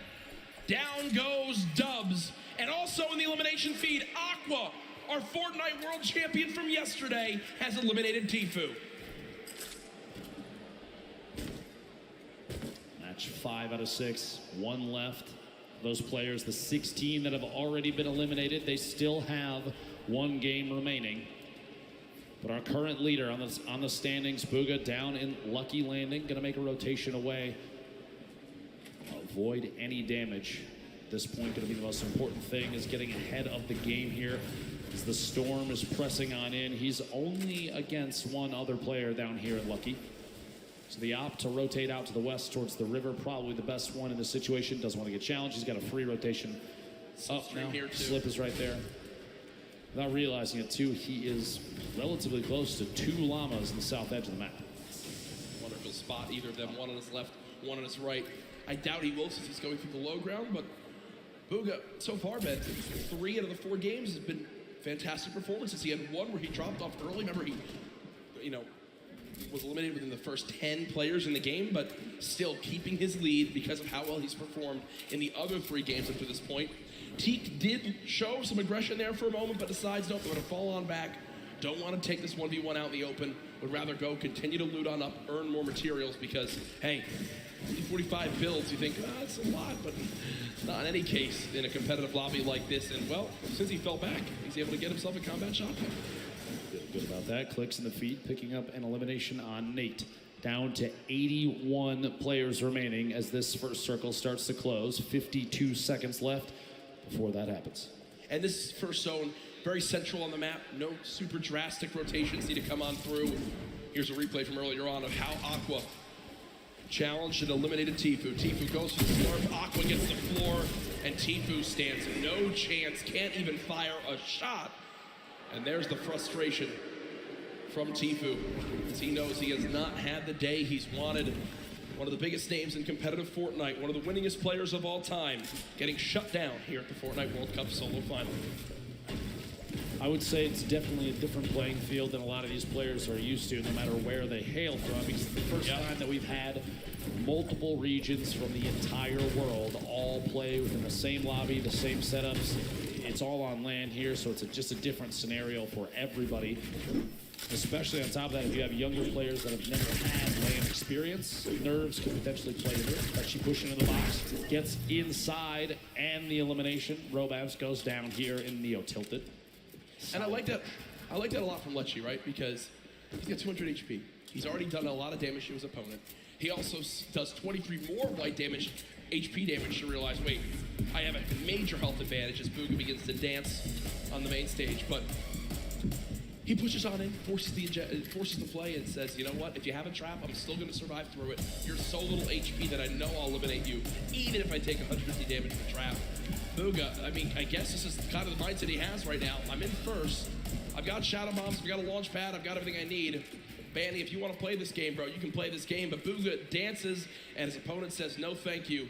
No dance battle for me today. I'll back on up. It's enough to pressure him to rotate. Imagine away. dancing and scaring away your opponent. That's when you know you're good at the game. Whenever you dance, you scare me away too, Jack. Don't worry. 73 players remaining as Cease picks up an elimination. A reminder on the right side of your screen, the format for the day. Match 5 of 6. We have 10 points for a victory royale. You make it to top 5, it's only 7. You make it to top 15, that's 5. Top 25 is 3. And every elimination on the board is an additional point. And also keep in mind, ooh, a big 46. The white damage, a good signal for Bugha that player most likely won't challenge unless that's the only thing they have left. No pressure there. He's an opportunity to just rotate away cleanly. Another thing to keep in mind, you see right there, 40% extra materials when farming. You also have a max count of 500 of each material type. So you cannot carry 1,000 wood or 999 wood, 999 brick, 999 metal. No, it's 500 of each material type. Players building inside this new structure, the corpse of the monster that our glorious mech defeated to save the Fortnite Island. Hashtag Team Mech. Ooh, a solid hit there. Scalar going to pressure from above, knowing that that ramp was closing it off for just a second. Going to try and take it with the wall to edit from above. Surprised he's not throwing a stink. Doesn't own it just yet. Very good question. At some point, that's going to have to come out. Maybe pressure the player off of that campfire. Still can't get there. Still can't get it. These stalemates for taking walls, one of the highest pressure situations, because you're on the verge of a box fight in which your opponent, you know they're going to push in. They have a trap that might take a wall and place it. Go for the shotgun shot, 160. The blue pump, very, very powerful. That's a 160 to the jaw right there. That's what people missed about the pump shotgun when it was vaulted. As we all know, recently was brought back into play, and for reasons like that, so good in the up-close fights. It's, for a lot of people, the one spot where it just completely outclasses all other shotguns. Obviously, 4 shotguns in play right now in competitive Fortnite. Storm Surge did pop up, but it went away almost instantly as this lobby has dropped a little bit quicker as things have gone on. People maybe getting more desperate, challenging more early game fights to see if they can get an advantage. Sam, who won our 4th game, using one of these big shields, and look at the inventory right now. Big shields, chug splashes, and I like that a lot. Sam at first decides, you know what, let me use this big shield. I'll get the full 50 health out of it. But because his opponent interrupts it, realizes, well, what's the lesser of 2 evils? That is popping 2 chug splashes, giving myself as much health as possible, and not playing greedy. I like that from Sam, a sign of a veteran player. You got to take what you can get, and that's a perfect example of it right there. At this point, he's waiting to see if there's an opportunity to sneak a shot through on the surface inside that ramp. He doesn't own it. Every time he does a little bit of damage, he has an opportunity to replace it, and he does, in fact, take it. Push on through, get the wall, goes for the edit, but a big shot from the other side, down to 71. Those chug splashes coming in big. He might have to wait, though, that last one. Don't know if we'll have time to use it. Pressure from the player inside. Rotating down, immediately popping a hole out and getting in his baller. Opts to not take that fight, and probably a very good call, seeing as how he took a ton of damage on the inside before he had a chance to move away. 110 total now. The baller's full HP, though. Here's Riverson, that legendary bolt sniper rifle. 175 total health to take a bit of damage right there. Off instead of on the left side of your screen in a metal box, really no one can be challenging that. Fully built metal. It's just something that when you see it in competitive Fortnite with how little ammo you have, you're basically like, all right, I'm not bothering you. You're set up. I'm not bothering you. Just don't peek out and shoot at me, because it's almost impenetrable, it feels like, with how little time you have to shoot and how little ammo you wind up having in these games. A replay from earlier on. This is Smeeth in another one of these close box fights. Gets that ramp. Tries to challenge forward. Basically edited into the opponent's box. That's Hood J. And will get the combat shotgun. So a major upgrade from a common tactical shotgun up to a combat shotty. And I'm sure everyone that plays Fortnite knows just how good that is. But back over to Riverson, who's, well, rolling on through the river.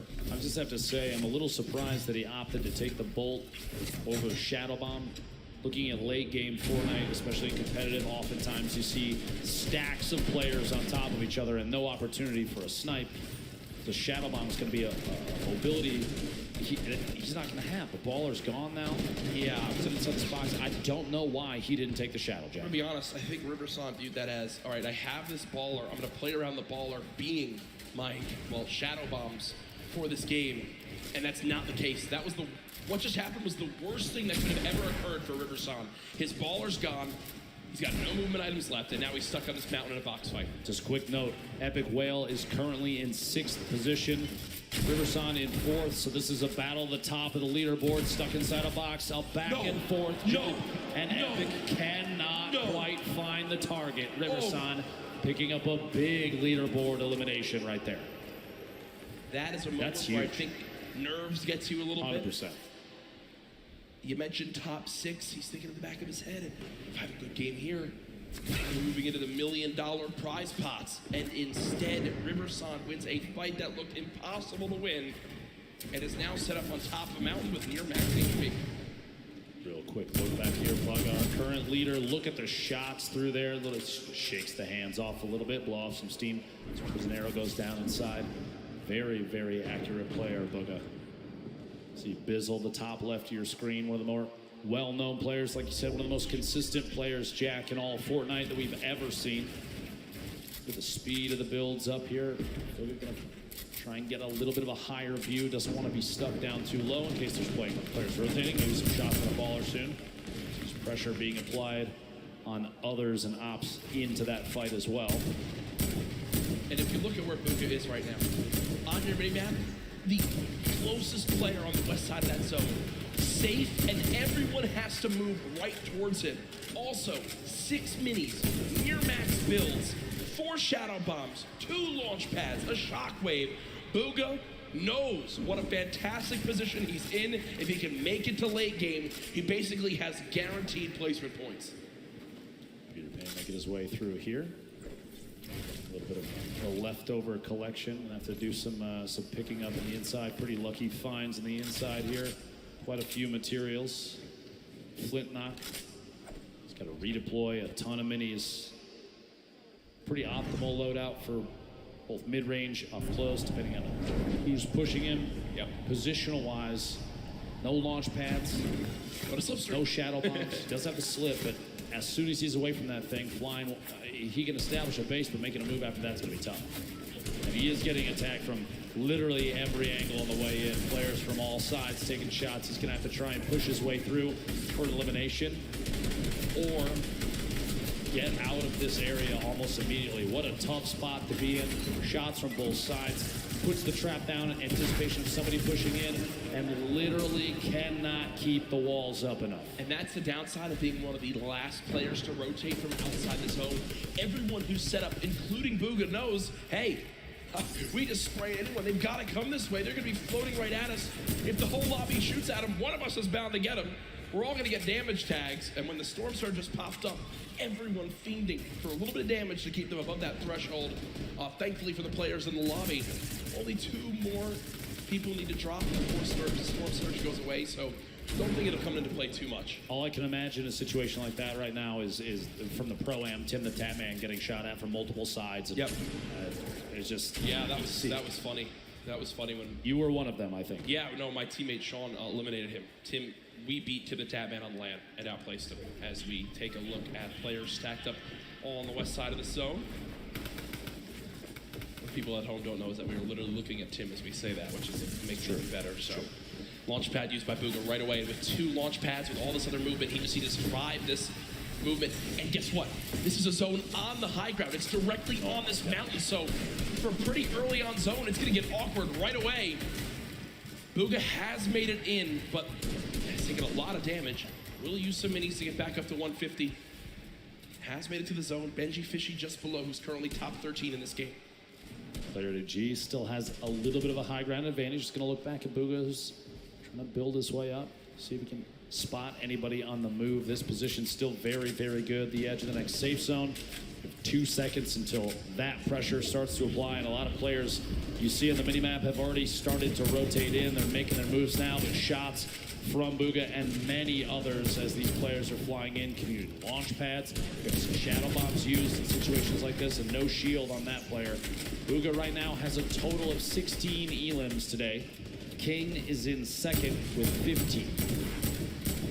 This is all it is. You just get set up in the zone, fire people who have to move from the storm. It's the common enemy.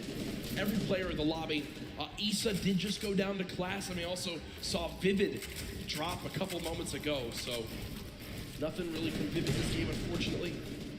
Bugha 1 elim so far. Continue to look on down. Here's the perspective of a drop coming on in. Everyone's made it up on the mountain right now. Still some people on the edge. You see the likes of Cease still alive. Clicks, Zate, Creo, Cosmic, Skype, who earlier on took home a game of his own in game 2. A quick note, by the way, Riversun, who we saw eliminate the 6th place position, has gone down himself in 4th. So he is out of this game. 44 players reversing your feed, going down to Dementos. And we are not even at placement position just yet. And we're looking at the 6th to 7th circle transition starting in 10 seconds. Everyone has to move. The people that have the best opportunity to take shots back, they're going to be able to pick up a lot of eliminations. Players going to be on rotation. Things These are about to get real tough for a lot of the people. edit, so they just wait, hop the hold ball, it. and roll. Now, I don't think you can hold high ground from this early on. I mean, yes, high ground will be very good, but this is going to be a long rotation if you're going to wind up making that happen. Black sits up top for the moment. Bugha, you see him soaring on over with the shockwave grenade, setting up, always getting ahead of the zone as far as possible. Pika there as well. The back behind him going to take even more shots at players on rotation. Very smart plays. The Shadow Bomb, and he still has 3 more, so this rotation better be a good one. Got a chance to get ahead of a lot of people here. I really do love this. He knows how close he is to placement points, and he's got such a lead right now that unless someone has a monster performance, if he just gets placement points, makes it to the top 25 again, with just 2 games left, that could be really all he needs to secure this Fortnite World Championship. And he got the zone. The zone's going back his way, but Bugha goes to edit out, and there's a shotgun waiting for him.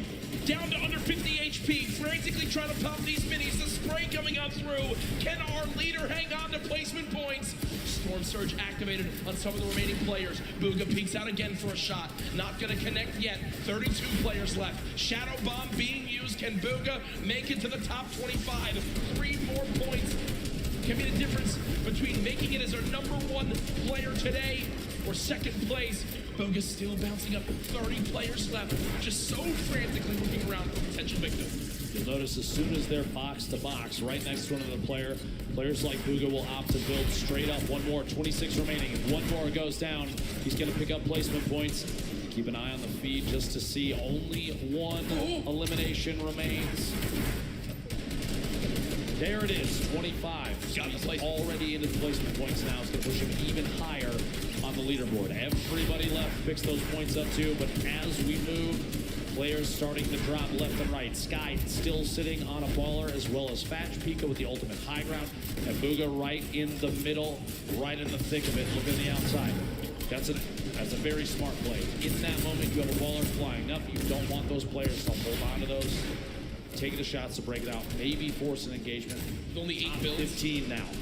Out of builds, no movement items. Made it to top 15. For me, this is already a fantastic game for Bugha. You got placement points. Another elimination. How about a second?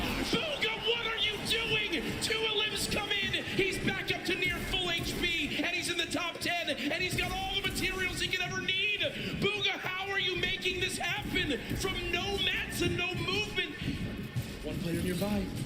Bugha at 3 elims, still ahead of this zone. He can absolutely win this game, Dr. Lupo. 2 away from more placement points. Opts to drop the extra weapons in his inventory. A gold AR, the green pump, 6 minis, and a campfire. 42 builds remaining, and he's just looking. 5 players left. He is sitting in one of the best spots I think he could have possibly imagined. Creo picking up an elimination. He's sandwiched between Pika, Pisa's, Creo on the ultimate low ground. He's looking any chance to pop through when a player is not looking to get a shot in might be enough. Still has Mats 1 player below. Bugha just staying ahead of this. Has only taken 1 score tick so far. Player up top fighting, player down low fighting. Can Bugha make the impossible happen? Dodges the trap as well. Taking a little bit of storm damage. Bugha's got to make it on in. 1 build left, drops on in. Bugha, no! But either way, it's all good. He's Look. done what he needs to do. He knows how important that game is. Now we're in our top 3. Pika up top. You're following him earlier on today. Pizzas and Creo all the way down low. 0 builds in Pika's inventory. It's going to be tough. He's going to have to drop in and go for a fight. Cannot connect. Pizzas finds that elimination. Creo gets the final 1 in game 5. Goes to Creo. I don't think he can believe it. I don't know if anyone caught it at home, but what he does right there is Flint knocks the opponent, hits him for that body damage, and then shoots him into the zone. Great game for Creo right there, and you see repping his team. Woo, clutching on up in the end. Here it is, the final moments. The zone closing. A fully closed zone. Creo's got to build on up. You see, health advantage was to Pizzas. Pizzas would win that game, but a full damage Flint knock connects and swings the tide in his favor. Here it is 1 more time. Boom! Right to the chest, sends him into the zone. and wins the game. From Creo as he takes game 5, the victory royale, 10 points plus his eliminations. Huge game there, and Jack, we still have one more. We do. We still have one more game here at the Fortnite World Cup Finals. I don't see any way that Bugha's fallen out of first with that performance. He absolutely popped off. We're about to take a look at our standings, but Bugha may just be in a position where all he needs to do is find 1 or 2 points, and there it is. My 1 or 2, are you kidding me? Ladies and gentlemen, Bugha sits atop his throne, far and away in first place. He is 1 game from $3 million. The most eliminations, tied for the most victory royales, by far the most points. Bugha has put on a show and is nearing the title of Fortnite World Champion. Here's a look at the remainder of your top 20 there. 17 points. That's what you need to break into the top 20, Jack. Yep. But even then, you're still 30 points away from first place. You need a 20-plus elim game with a victory royale and 0 from Bugha. Good luck, have fun, but we do have Jordan Fisher on the floor with one of our members of that last game. Playing Health right there at the very end in such a high caliber game. Again, another stacked lobby right here at the end. Yo, hoping for some lucky health ticks in your favor, and that happened. Thank God for the best reaction for the wins so far today, in my opinion. Where's your headspace at going into this last game? Right now, I'm on 3rd. I just need to clutch up, make sure that I don't make any dumb plays. I just keep calm and keep how I've been playing. Of everyone thus far, a commanding lead. Creo, the winner of the previous game, flying in there in the northeast corner of the map. Spread of players across the screen. There's your top 10 on the left side. Bugha, Song, Creo, Skype, Nate, Riverson, Rux, and the rest. Average placement thus far of 25th for Creo. Only 8 eliminations, but 30 points. Enough to put him in 3rd place thus far. One thing to remember too, yesterday, Zate and Sap held on to the lead the first 5 games, and it slipped away in game 6. Bugha has been in the lead for all 5 games. He has never lost the first place spot. Will he suffer the same fate, or can he close it out right here to remain our Fortnite World Champion? Bugha, by the way, hails from Pennsylvania, 16-year-old player. Sentinels qualified the very first week for the World Cup. He's probably just got his first part-time job to try to start earning money to buy himself a car. But instead, after this, could walk away with $3 million. Dude's gonna walk on in and say, I quit. Can't wait for him to get home. As you know, imagine he wins $3 million here. His parents are going to ask him to take the trash out. He's going to laugh. Yeah, right. He'll just pay his butler to do that, I guess, at that point. As Cease currently set up, not many builds. One of these very early awkward fights. Cease knows that as well. You look at what he has: a common infantry rifle, 25 shots, and a drum gun, 0 ammo. Jack, one of the first 4 to go down in this match is Skype, who was in 4th place. Wow, so a little bit very of pressure tough already gone from that top spot. Cease just looting for the moment. 2 chug splashes. If I do as he throws them down, can you see all the players surrounded outside this Sunny Steps side of the map? Cease continues to bounce around for the moment. Not many AR shots left. Will get some out of the ammo crate, which is good. Everything counts. And the farming of stone continues. Moffin and Zate outside of Loot Lake, just fighting on the outskirts of it. Just kind of building, walling against any pressure from Zate. Doesn't want to get caught on rotation. Interesting loadout. That gold combat very early. That's a very solid pickup to start this match. Single shockwave remaining. Legendary grenade launcher. Drum gun in hand as well. I mean, talk about a great starting inventory as we do swap on over. Blaster in a fight. Side pressure plan, player nearby, only at 73 HP, but again, when you're in this far into the tournament, you kind of get to a point where you just gotta go for it. You gotta just force an engagement, you gotta get your points up, shot comes on through. Not able to get it done as of yet. Blaster still healing up, will have bandages to get back up to, I think, 75 HP. The feed, it looked like Tfue picking up an elimination. Let's see here how things play out. 90 players remaining. The first circle starts to close in 50 seconds. Bandaging on the egg. Blaster just hanging out here. That player down below, gonna see if he can take shots here in a second. T-Chub's gonna roll all the way down. Looks like no engagement gonna happen here. Yarkos, Ledwicki, two players that have faced off against each other a number of times. Gonna go for the wall, and in fact get it. Gets the angle inside and pushes on through.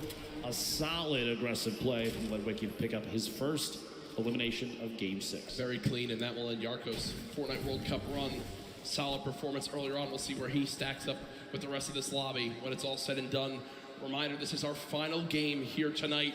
Use the hashtag Fortnite World Cup. Get it trending, just like yesterday, alongside the millions of people watching online. Sam, who is our player as well, near the top of the leaderboards. What can he do in this last game? Can he make the trek to try to catch up to Bugha, who was 15 points ahead in first?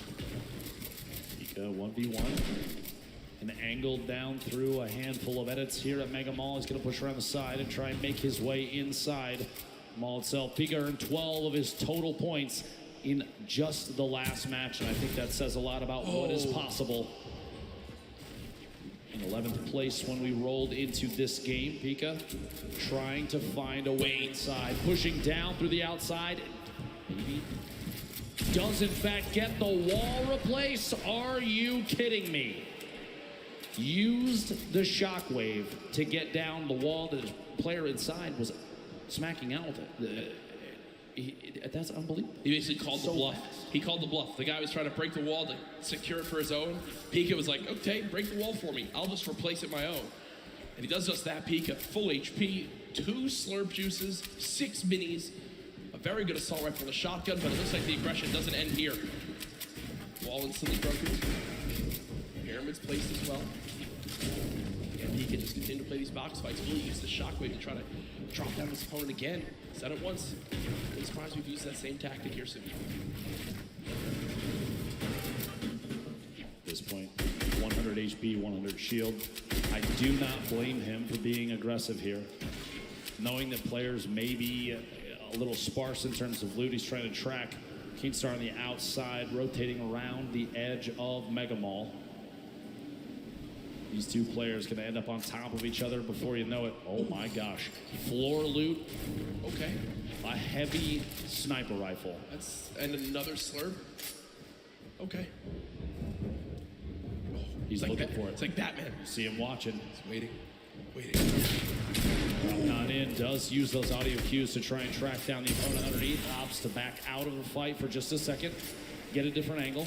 Pika's awareness inside Mega Mall is insane. Knowing exactly where his opponents are and exactly when to push. Already picked him 1 elimination using those skills. Gonna see if he can find a second player in the slip. Going for the snipe. Oh, and he can't quite connect. Imagine what would have happened in this arena if he hits that shot. Death. He dabs after it. And he dabs after it. He's like, all right, this is mine. See you guys. That's Hood J, the only remaining player in the Mega Mall area. Pika just gonna go back, loot on up. You know, another slurp still inside, so Pika knows if he gets in a fight, he can get the elimination. Even if he's weak, he can pop a slurp, go grab another. Don't think that's gonna happen yet. We'll shift our focus. There's Bugha on your screen, Core Gaming and Benji Fishy. Within a couple boxes of each other, maybe a fight will break out here soon. Snow rolling in the top right as well. You know, the baller. Aaliyah, ball move on your screen. Edges there, Aaliyah beat quite a bit. A ton of damage taken. Meanwhile, back at that small town to the southeast corner of the map. Banny, Arkram, back in the 1v1. Most likely, honestly, round 6 of these two facing off the beginning of these games. 73 players left. The Storm right on their backs. Things are going to start moving here in a middle battle, but these two decide to fight it out right now. He phased through the floor, could have opted to go up, misses the shot. A little bit of damage. Down to 140, going to opt for a mini. Even just the 10 shield might be enough to save him from Arkham. We'll have to see here. Pressure at the stink. He's trying to find a top down and kind of lead the shots on what may or may not be a build out from Arkham. Right through it, Arkham dropping all the way down the campfire. And he's going to drop that on one corner in an effort to push Arkham out of the box. Unbelievably, honestly, what a shot from Arkham, the bottom there. A quick edit on the ceiling, shot comes through. Health very similar between the two. Slight advantage to Arkham right now. Have to imagine that almost every 1v1 between these two has played out so complexly. If we're watching this right now, I guarantee you this is not the first time we've seen it. What a shot, a quick flip and edit on the ramp. It's cat and mouse. It's literally cat and mouse in this fight. This is one of the most insane 1v1s I think I've ever seen. 64 HP remaining. Bandy's gonna have to back all the way to the top. Maybe the campfire down. Just a second gets dropped in. Gonna have to wall against that. The ramp to save him. One chance for the minis. Is gonna wall off. Still back and forth between these two titans. The campfire goes down. As soon as that wall edit happens, the ramp inside just to prevent any push from the opponent. Arkham finding another angle might be the only option at this point. The campfire, though, is going to have dealt a lot of HP back to Baney. Shot through, can't quite connect. Here we go, pressure up top, and oh my gosh, dude, the pyramid block. Finally, the Storm deciding it's time to play the fight out, and Baney goes down. Hey, great fight though, man. That was went insane. That went on for a full 2 minutes. I love that we got to keep our eyes on that, but moving across the map now, it's Pika. We were complimenting so much on how easily he can move through these boxes in Mega Mall, how he can navigate these areas, and it looks like that same exact pattern is continuing. It's Flexi, who's at a major health disadvantage, but as I say that, does hit a quick little shotgun shot that I think will push Pika away for a moment or make him reassess what he's doing. Maybe a misclick. It looked like he didn't really mean to do that. Eventually, Pika gonna have to try and take some sort of aggressive stance soon. A minute on this Storm before it closes, and he's not in the next safe zone. Rogue Shark in your feet, picking up an Elim. We're down to 68 players remaining. Outside of that 70 range before the Storm starts to tick on him. Pika, no wall in place yet. He's just trying every chance he can to take these walls. This is the speed of these players. This is some insane stuff. This is why they're here at the World Cup. Can't quite hit the shot. He did a reset, took the other corner out, just as the opponent inside takes a shot with the shotgun. Can't quite connect. Still going for these wall replaces. Big hit there, down to 16 HP. And he's got no mats. He's got 2 total builds, so with the zone pushing as well, this looks like it's got to be a Shadow Bomb play. Pika is actually going to dive into the zone to make his path a little bit less predictable. We'll take the long route. 10 health, he's got a launch pad. I'm going to tell you right now, Pika is not happy. Yeah, you see him kind of sigh right there. Uses both Shadow Bombs, uses all the materials he has. Literally can only build one wall, can't even box up for safety. Uses one of his launch pads to not a fun spot to be in if you're Pika. Look, still can't even build one box. Does have the minis. He's got a campfire in case he wants to put it down. I think the fear at this point is if he puts that campfire down, it's like a signal flare for anybody around.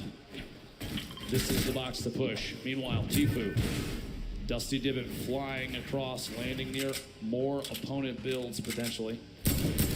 Back down, shots at the target he was right next to. He's in this box alone. You see in the minimap, only a handful of players around Dusty Divot. Clicks, reverse, Bizzle you see on the top. Pretty far out there. And Clicks is actually, one of his trio partners. Previous trio cup that happened. They're fighting each other right now. Trying to make his way out of here. Still not in the zone yet. Really used his launch pad. He did use his last shockwave, remember, as well. There is some loot nearby, but player challenging. Tfue's going to back up for the moment and rebox. Oh yeah, we got a fight here. Tfue, 1 versus 1. Is it Clicks? Not exactly sure. It is Clicks on the other side of this wall. So Tfue versus Clicks. Veteran versus the up-and-comer. Tfue backing up for the moment. It looks like there's another player nearby as Clicks will just say, nope, don't need this anymore. We'll fly away. Karhu goes down in the elimination feed. Cease goes down in the elimination feed. 63 players left. No Storm Surge in this one yet. Bugha picking up an elimination. His first of this match. Just another point between him and second place. Man. Consistency so key, and Bugha has embodied that today. Only one bad game. The rest have been absolutely electric. Bugha's just sat up with the high ground in the zone, waiting patiently for this lobby to drop on down. Snazy now one box away from an opponent. 54 HP, needs to perfectly edit one of these walls and get a shot down range. You see his opponent not sitting still for any moment. He expects him to drop it, and that's exactly what happens. He's finding the patterns and how his opponent likes to play these box fights. But still with no healing and his opponent jumping back up, you gotta think some shields will be replenished and Snazy will be at even more of a health disadvantage. Tries to go for the reset on the floor. No shields pop. There we go. Catches himself. He's gonna hold the edit on this pyramid. He's looking for a chance to push Martine. If one arises, we'll have to see. Snazy's hope may be to catch him off guard. There we go. Here's the Shadow Bomb, gonna rotate up and away, use that redeploy and try and make his way into the safe zone. Only 54 HP, he's not quite safe yet, but now's the chance to look to the right. Get a couple shots, player inside the box as he lands right next to him. The edit through and Rogue Shark sets the trap and gets him. Tough play there, clicks. Meanwhile, one elimination, 62 builds.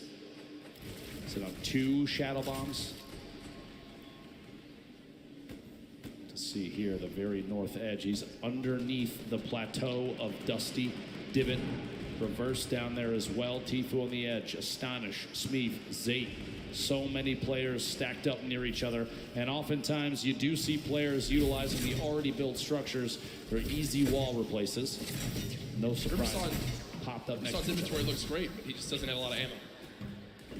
Imagine he picks up 1 elim on someone who is could kind of fill those numbers up. It'd be a great spot for late game. 7 RPG, still very, very good. 69 total builds down to 60 now.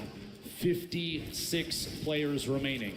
Ladies and gentlemen, this is the final game of the solo competition here at the Fortnite World Cup. It literally all comes down to this. 5 players will become millionaires right after this game. Tfue just picked up his 3rd elim.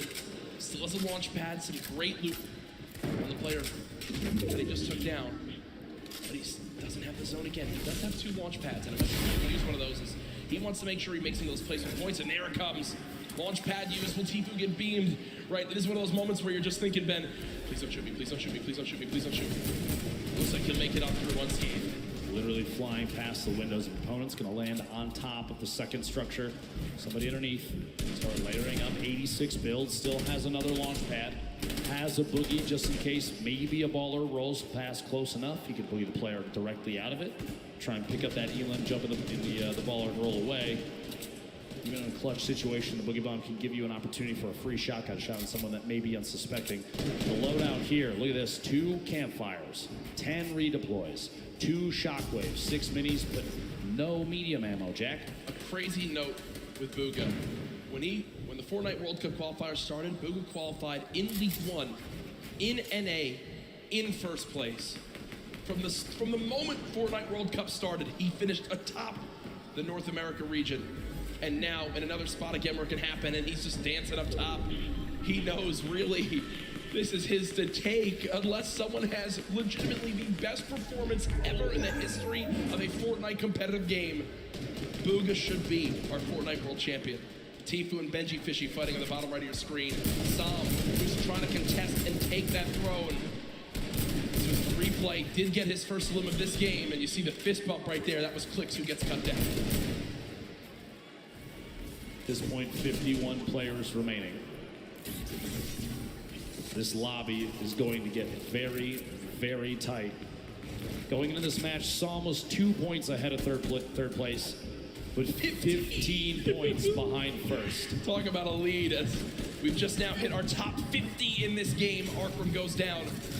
Psalm, 1 elimination. Can he close the gap? If you think about it right now, he's still 15 behind, Ben.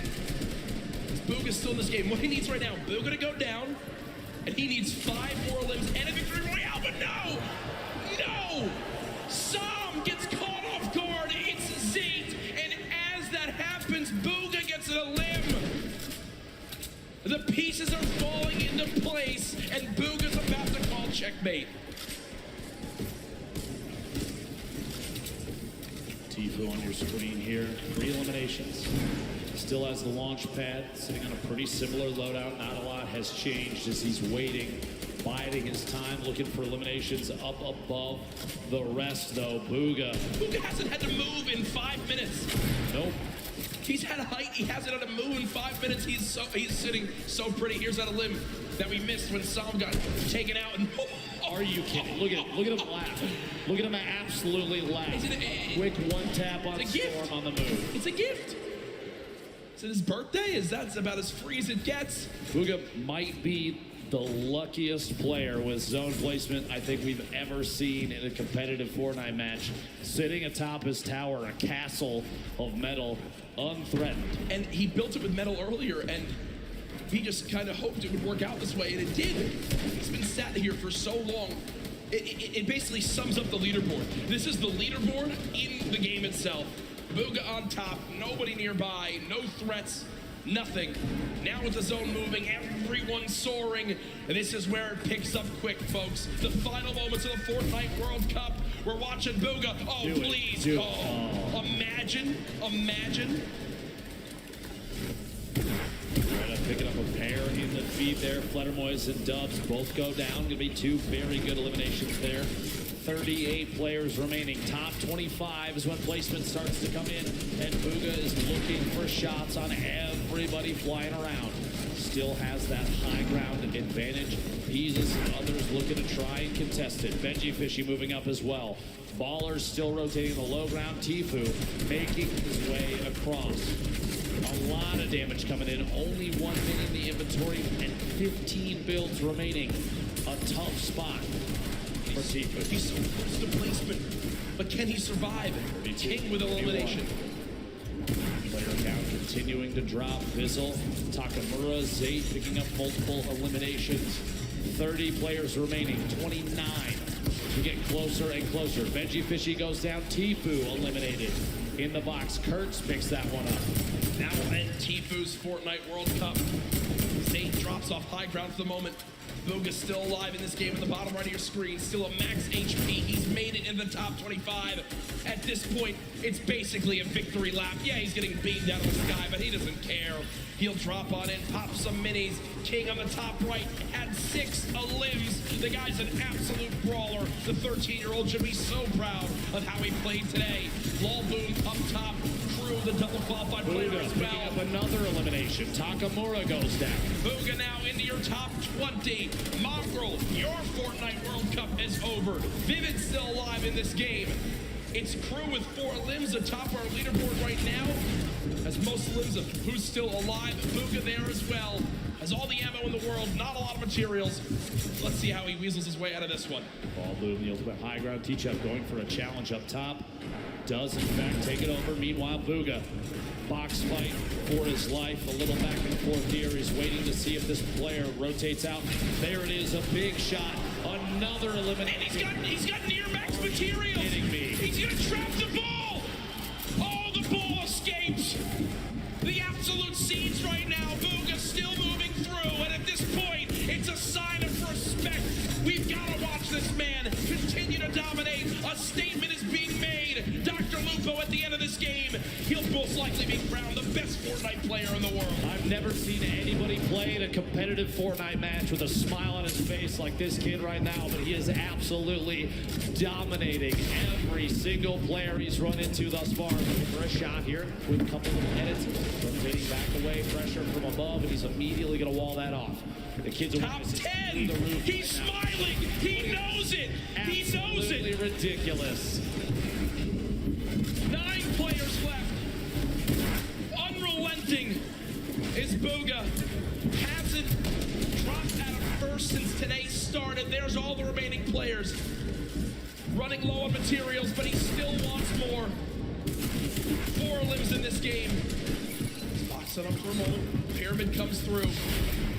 Booga still alive. Shots going down. Can't connect with that one. One build left. The final moments of Fortnite World Cup. Oh my gosh. Bow down. Surprise. Bow down to Booga. Doesn't even matter. 4 players, 3 players remaining. It's a fight out for the victory royale in Game 6. 2 left. 1v1.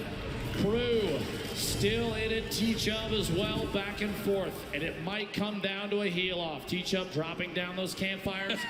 We'll see here. Crew following it all the way in, and T-Chubb goes down. Crew with the victory royale. Crew with 7 eliminations and the victory royale. The monster performance at the end of it. That could have just secured him hundreds of thousands of dollars, maybe even over $1 million by just that game right there with how he does. But ladies and gentlemen, there's no way anyone beats him. Your Fortnite World Champion, Booga!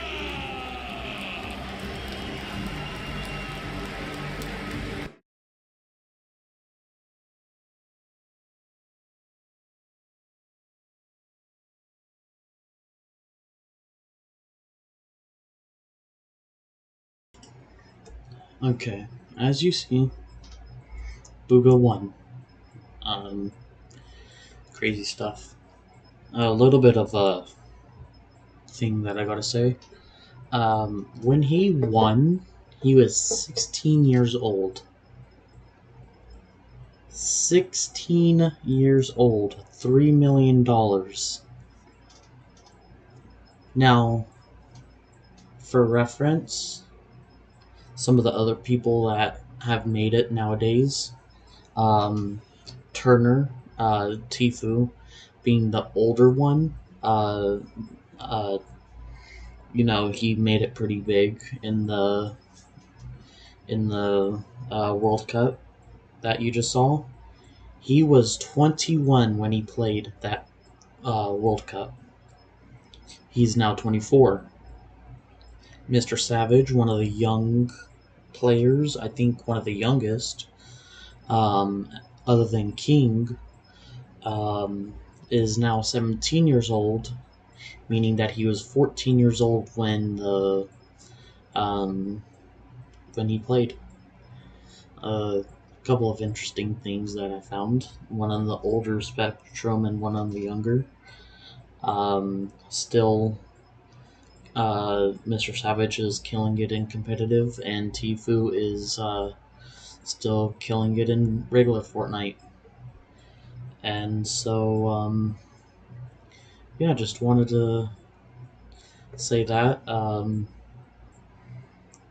If you guys didn't notice or know this, you guys got points depending on what time you came into stream, and let me know that you were in stream by chatting. What I did was, however many hours was left of the stream that we were watching, I added, so if it was 5 hours, I added 3 zeros. So whatever the first number was, plus 3 zeros, except for when it came down to like minus an hour. After that, it was just 1 0. So it was like, if 59 minutes left of the stream, it would be 590 points, and so on and so forth. I just want to let you guys know that. So that's how come this stream was going to be pretty important. In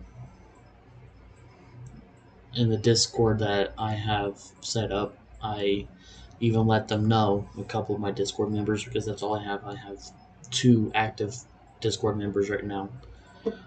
I let them know that that will be happening, and there will be points depending on what time the stream you get in. For you guys that came in pretty early without knowing it, you guys got a big surprise.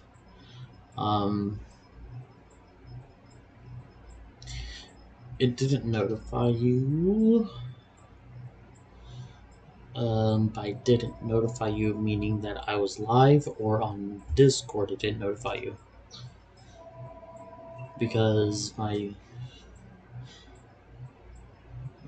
sometimes it's a little wonky. Make sure that that bell is set to all instead of personalized or none, because sometimes that does happen to where it will be set to none or personalized, and since I don't do personalized and I just do live streams, it will just be through all instead of personalized or none.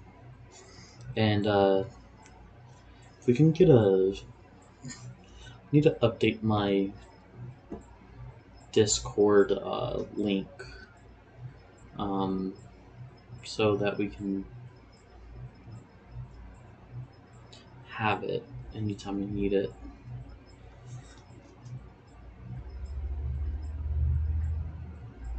I'm gonna...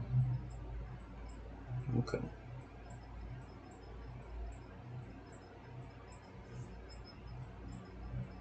I'm gonna put it in chat. HTTPS ://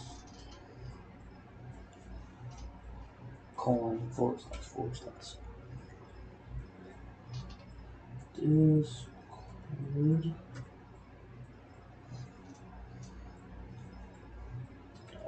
.pg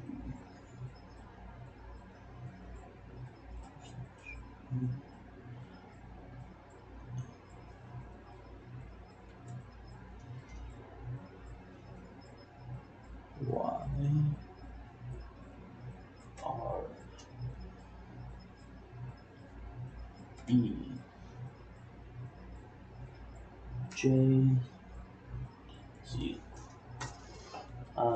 That will link you directly to my Discord, and then that way you can get notified when I will be live, or if there's any thing that will prevent me from going live when I usually say I'm going to go live. It's going to be a little bit different because work started. So, yeah. Thank you for being here and watching, everyone. Please leave a like and subscribe if you guys haven't already. And I'll see you guys on the next one. I will not stream for the rest of the day, but I will be on Fortnite for a little bit just to play.